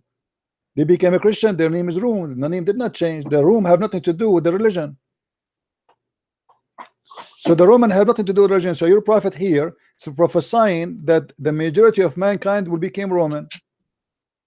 So here we have two prophecy from your prophet about the Roman, which is false, proving Muhammad to be a false prophet. No, what's the description of Romans? That's the main point. My friend, the description of the do you Roman define is as the Roman. The Roman is the Roman. What description of the Roman? This is the description. This is they are Roman. They are the No, how do Roman. you define Romans? Huh? The Roman are the Roman. The Rome. Now we don't know who is the Roman. Suddenly now you do not know who is the Roman. You are the one who told me he prophesied about the Roman. Suddenly now you do not know who is the Roman. Yeah, but he is talking about the last hour. My friend, okay, tell me who are the majority of mankind now, which we can consider Roman. He's talking about the last hour. My So friend, he's yes, talking last about hour. close to He said the Qiyamah. last hour will not come until the Roman became the majority of mankind. If we say the Roman are the Italian, Italy is a small country. Egypt have bigger population from Rome right now. So how we can say the Roman they will become the majority of mankind? It depends what he's referring to when he says Romans. Okay, you tell me what he's referring to. Here we go. He said the Roman. He did not say the Christians. When you say No Roman, idea. when You you say gotta ask, when you say Roman, no, you have an idea. You are the one who said to me, you're a prophet. He said the room. Now suddenly we do not know what the room. Isn't it the Quran? Is your book who said the room? The Rome is the Roman, is the one who have empire, is called Rome. So No, it depends what it's referring to. here we go. You keep saying depend what is the first. So now your prophet he gave us wrong history. What about your prophet? He says that a Samari he was in the time of Moses. How your prophet he makes such a mistake? As long as you are talking about history and etc. How a Samari was exist in the time of Moses? This is a stupid mistake. But as I said, what is it a narration?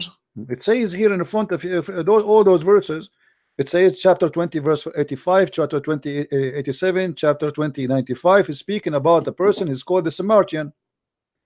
The Samaritan, he spoke to Moses. How in the world this has happened?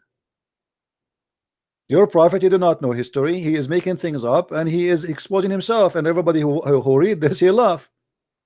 This is beyond stupidity. This is not only a mistake, this is stupid.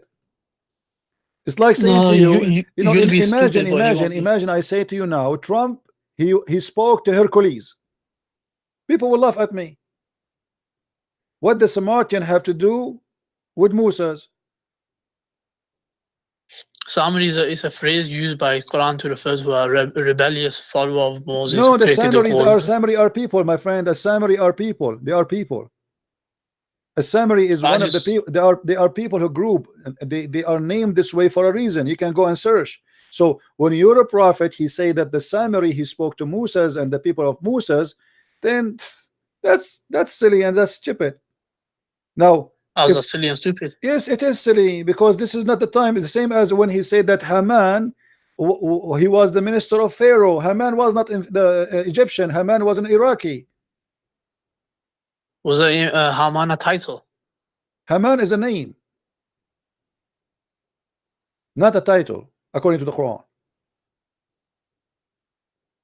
And this is not an Egyptian.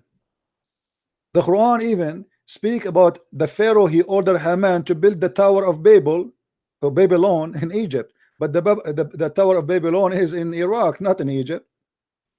The Pharaoh said to Haman, build for me a tower so I can see the God of Moses. But this is not about the Pharaoh. This is about the Babylon. Your God is messed up God. Everything in the history, your God, he said that Mary is the sister of Aaron. Mary is not the sister of Aaron. When the Jews they get Muhammad busted, he said, oh, they used to call them by their great ancestor. But Aaron, that's the explanation. But Mary, she is not from the ancestor of Aaron. She is not from the same tribe. But look, this is what happened. Moses and Aaron, they have a sister. Her name is Maryam. If I ask you, what is the name of the father of Moses according to Islam? Can you search Google?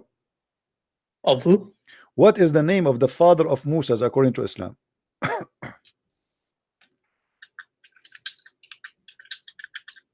I'm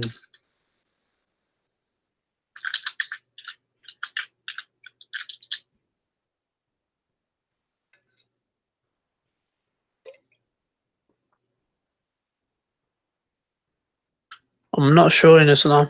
Search. I can give you the answer, but I want you to find it yourself. The name of the father of Moses according to Islam is Umran. Search. It's coming up as Amran. No. I want you to find it yourself. I don't want you to say could be. I want you to be sure. I don't want you to say I'm making things up. I want you to be sure that this is what it says. Did you find it? No, it's just showing in the Bible. It says Amram.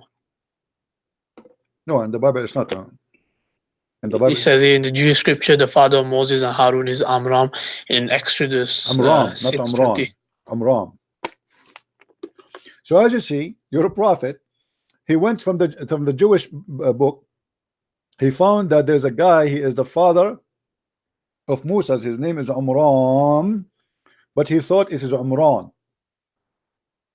So he told the Muslims that Mary is the daughter of Umran and Moses is the son of Umran and Aaron is her brother. How he is a prophet of God and he makes such a stupid thing? So you're saying the letter? It's not about the letter only. He makes the name because both of them, Let us say the name was not Umran in the Bible, was Umran. This is a mistake for first of all about the name, but no problem, let it go. But how your prophet make Umran or Umran the father of Mary and the father of Moses in the same time, and how he say that Mary is the sister of Aaron? How he is God, but he makes such a mistake? It's basically a family, so it's like a family My tree. friend, they are from the same family. What family? There's thousands of years between them. The same father they have for Mary is the same father of Moses. It's basically a piety family tree where they all. My friend, they are No. not even from the same tribe. Mary is not from the tribe of Moses. What family? So there's hundreds and hundreds of years between them. They are not even from the same tribe. And then suddenly Mary, she became the sister of Aaron. How this happened? And Amran is the father of Mary and the father of Moses and the father of Aaron.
What do you say, my friend?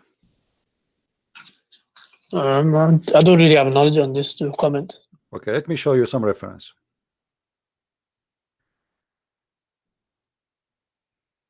This is the book Al-Kamil fi Tarikh, written by Ibn al-Athir. This is your scholar. Volume number 1, page number 150. The story of Moses, peace upon him. He is Musa, the son of Umran. Do you see it? Mary in the Quran, she is the daughter of Umran, and she is the sister of Aaron, and Aaron is the brother of Moses. All right, my friend, anything else you want to show me to prove the Quran? Until now you failed to prove me anything about the Quran to be from God. Everything you said to me, it was a disaster. Do you have something more, something stronger than what you have? There's plenty of things. Like what? One of the, what do you call it? There's no contradictions in the Quran. There's no contradiction in the Quran. Is that right? No. Okay. Well, let us see if this is true. Which one Allah created first? The trees or the stars?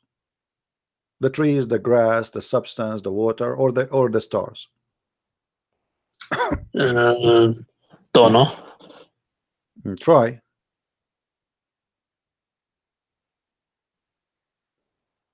Don't know. Maybe stars. Maybe the stars. Okay.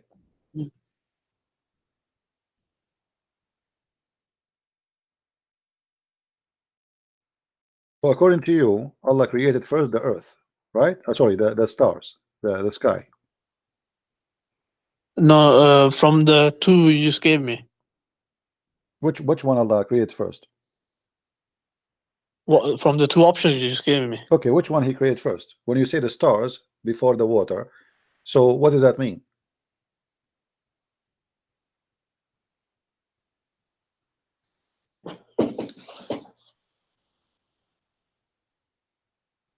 No, I don't get your point. What do you mean? So the trees or the stars? Okay, which one? The first thing Allah He created first. In chapter The 2, first thing. I will help you. I will help you. In chapter 2, verse number 29, it says, "It is He who created for you that all in earth, and then He turned to the heaven, and He fashioned it as 7 heavens." So, based on this verse, what Allah created first? No, Allah created something else before that. Huh? Allah created something else before that. What is that? It's a difference of opinion between the scholars. Some say it was a pen, some say it was water. We have some say it was Quran now. arsh. We have Quran. There's anywhere in the Quran says Allah created first pen? No, and even in this verse, it doesn't say No created problem. But first. no, here it says, no, it says, it is He who created for you all that in earth. Then He turned to the heaven and He made them 7 heavens, correct? Yeah. Okay. So everything in the earth created, and then He worked in the heaven. Yes?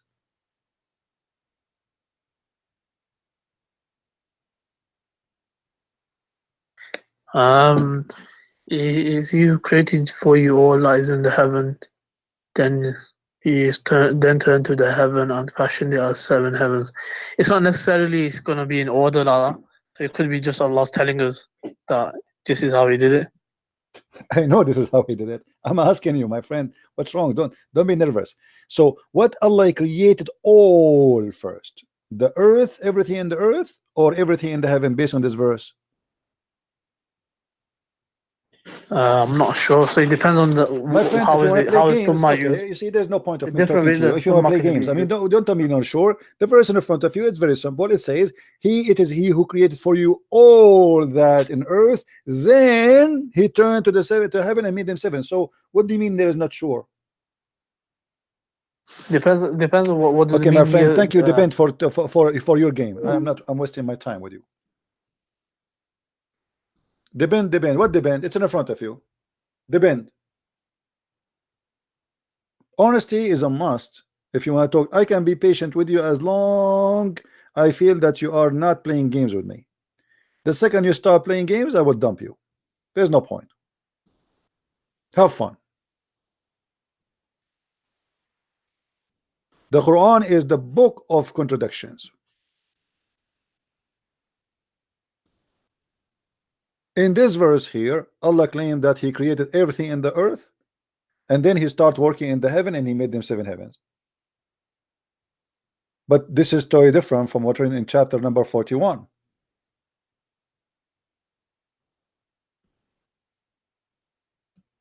If we go there, we will find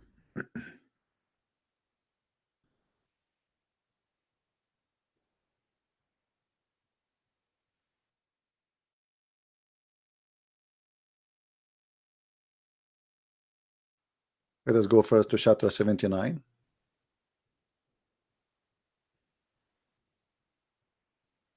In chapter 79, verse number 28, it says, on high has He raised its canopy, and He has given it order and perfection. It is night doth He endowed with darkness, and splendor doth He bring out with light. And the earth, moreover, fast translation, it says after that. Change the translator just to show you how they lie. That's why we cannot trust a Muslim translation. It doesn't say moreover. And after that, look, we changed the translator. Look what happened after that. And after that, He spread the earth. And then after that, He proceeded the water and its substance. And after that, He made the mountains. And after that, He created the animals. And so what we learn from this? That He created the sky, He finished it. He made the day and the night, which means He created the stars. As you see. And then after that, He started working in the earth. But in chapter 2, Allah created first everything in earth, and then He went to heaven. Not only that. If we go to different verse in the Quran, you will see it says the following. Here, this is some Muslims here. They say the word the haha mean He made it like a circle, but the fact it says made it flat. Read carefully with me here.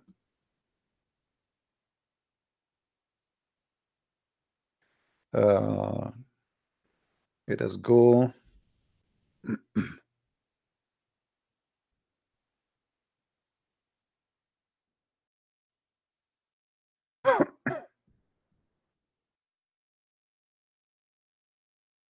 Never waste your time with somebody who want to play games. There's no point. Read carefully with me here. Say, O Muhammad, into the idolaters disbelieve, you verily in him who created the earth in 2 days, and ascribe into him reviles, and he is the Lord of the world. Okay, thank you. He placed therein firm hills rising above it, and he pleased it and measured therein all sustains in 4 days alike. So Allah, he created, after he created the earth in 2 days, took him another 4 days to create all things in the top of the earth, water, trees, grass, etc. Then he turned to the sky, and it was a smoke, which means there was nothing. But this is contradiction for chapter 79.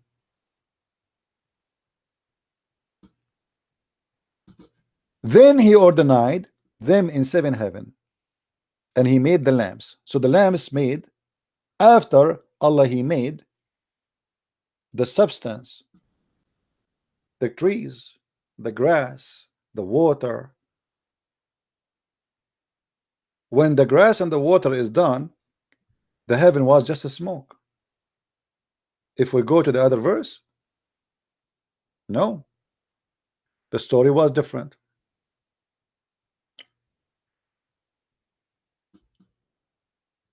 Let us go to the verses. As you see here, he created everything for you in earth. Then he went to the sky and he made them 7. In the other chapter, he created everything in the sky, and then he went to the earth, and then he created the hills and the stuff. Which one is accurate?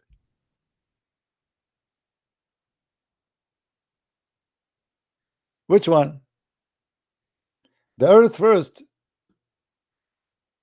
and finish in everything in the earth, including water, grass, trees, or the stars first. In chapter 41, the stars and the lamps was at the end. The grass, it was stage number 2. Allah created the earth in 2 days, and then 4 days he put all the measure of like the substance of the earth in 4 days, trees and water. Then he went to the sky. The sky was a smoke, which means at this moment there was nothing in the sky. And then he created the stars, and he put the lamps, and he made the day and the night.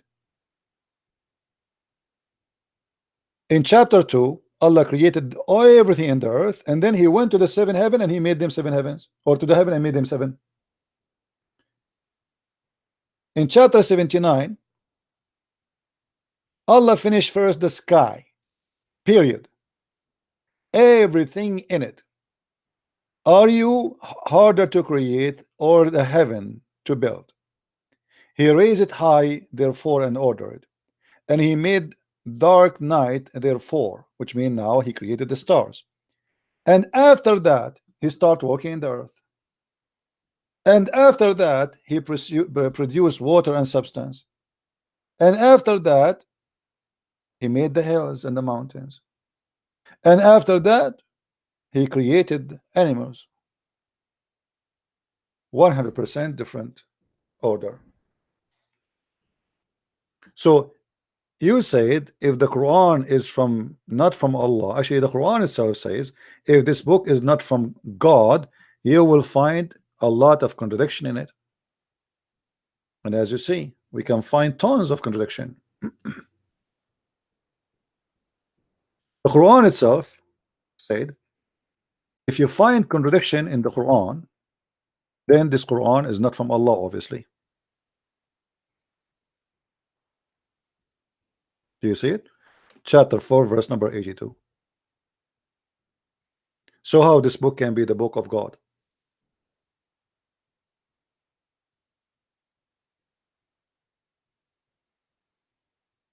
Your God cannot remember which one he created first, the trees or the stars, the water or the stars, the grass or the stars?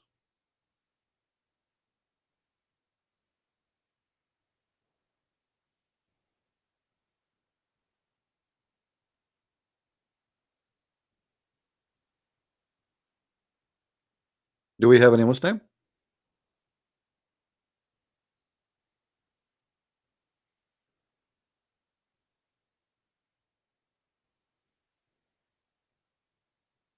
So anywhere the Muslims they go, it's funny, it's stupid, and we are laughing. This cannot be the book of God.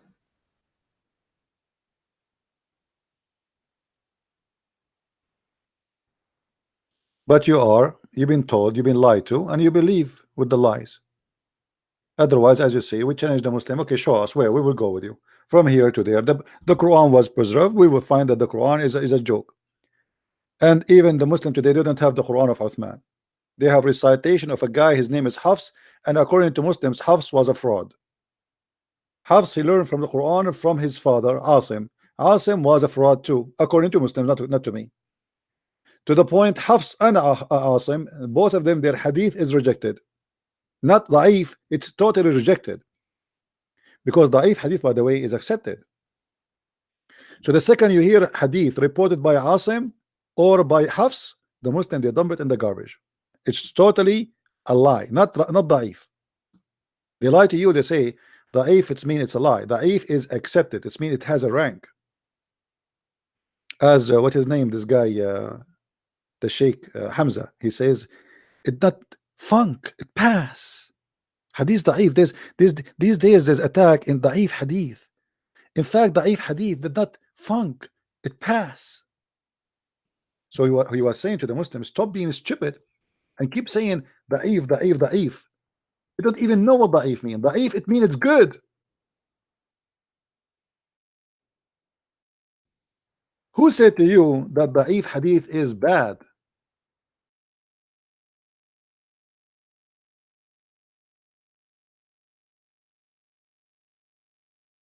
Who said that to you?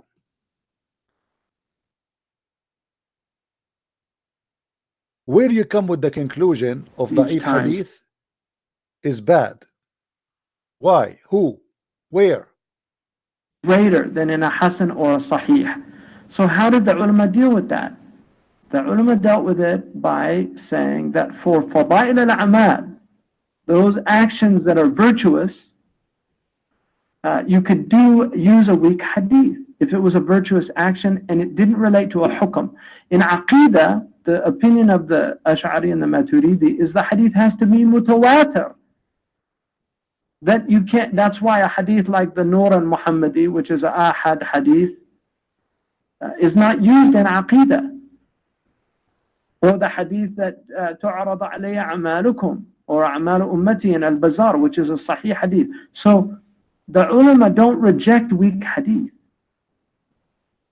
They don't. And so this argument against the weak hadith is a weak argument. The argument against the weak hadith is a weak argument. Did you hear it? I like that. The argument against weak hadith is a weak argument. The weak hadith is a weak argument. Reject weak hadith. Muhammadi, which is a ahad hadith, is not used in Aqidah. Or the hadith that tu'arad alayya a'malukum, or a'malu ummati in al-Bazar, which is a sahih hadith. So the ulama don't reject weak hadith. They don't. And so this argument against the weak hadith is a weak argument. And well, thank you very much. Nice to meet you, Mr. Strong Sheikh. They keep lying to us. Anything we say to them, they say it's weak, it's weak, it's weak. Well, your religion is weak, your prophet is weak, your God is weak.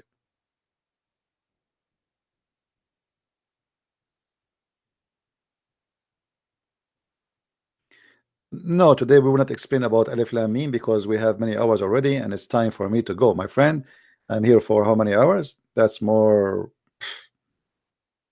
we passed the 3 hours already. So I want to say thank you guys for being here.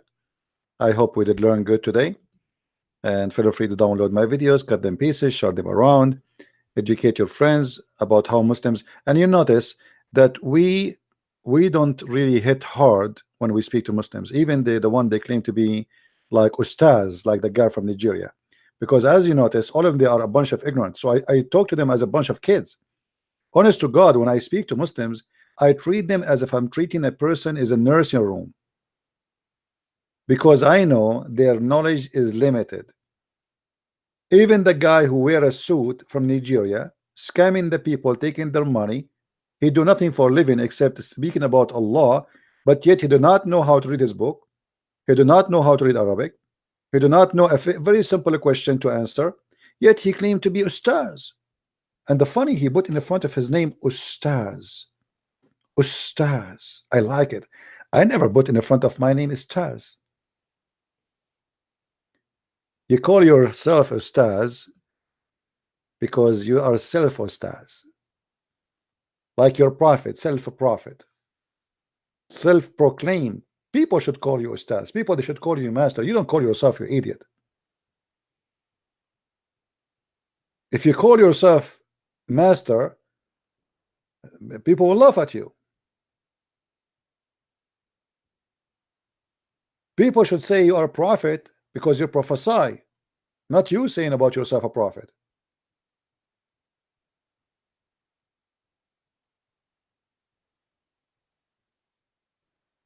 So the scam of Allah and the scam of the Muslims is not working, and we are here to get it busted. So I want to say thank you guys for being here. May the Lord bless you, and until we see you again in coming videos, we say Christ is Lord and Islam is false. If you like to read more about Islam, you can get my books from Amazon. You can just search in Amazon.com for Christian Prince, or Amazon Germany or France, or etc., and you will find the list of my books in many languages. And actually soon we will finish the book which is written in the Malay language, which people from Indonesia, they can understand and they can read. And I hope maybe in 10 days from now is going to be ready for publishing. Thank you very much. Christ is Lord and Islam is false. Getting busted every day here, and see you soon again. Bye-bye.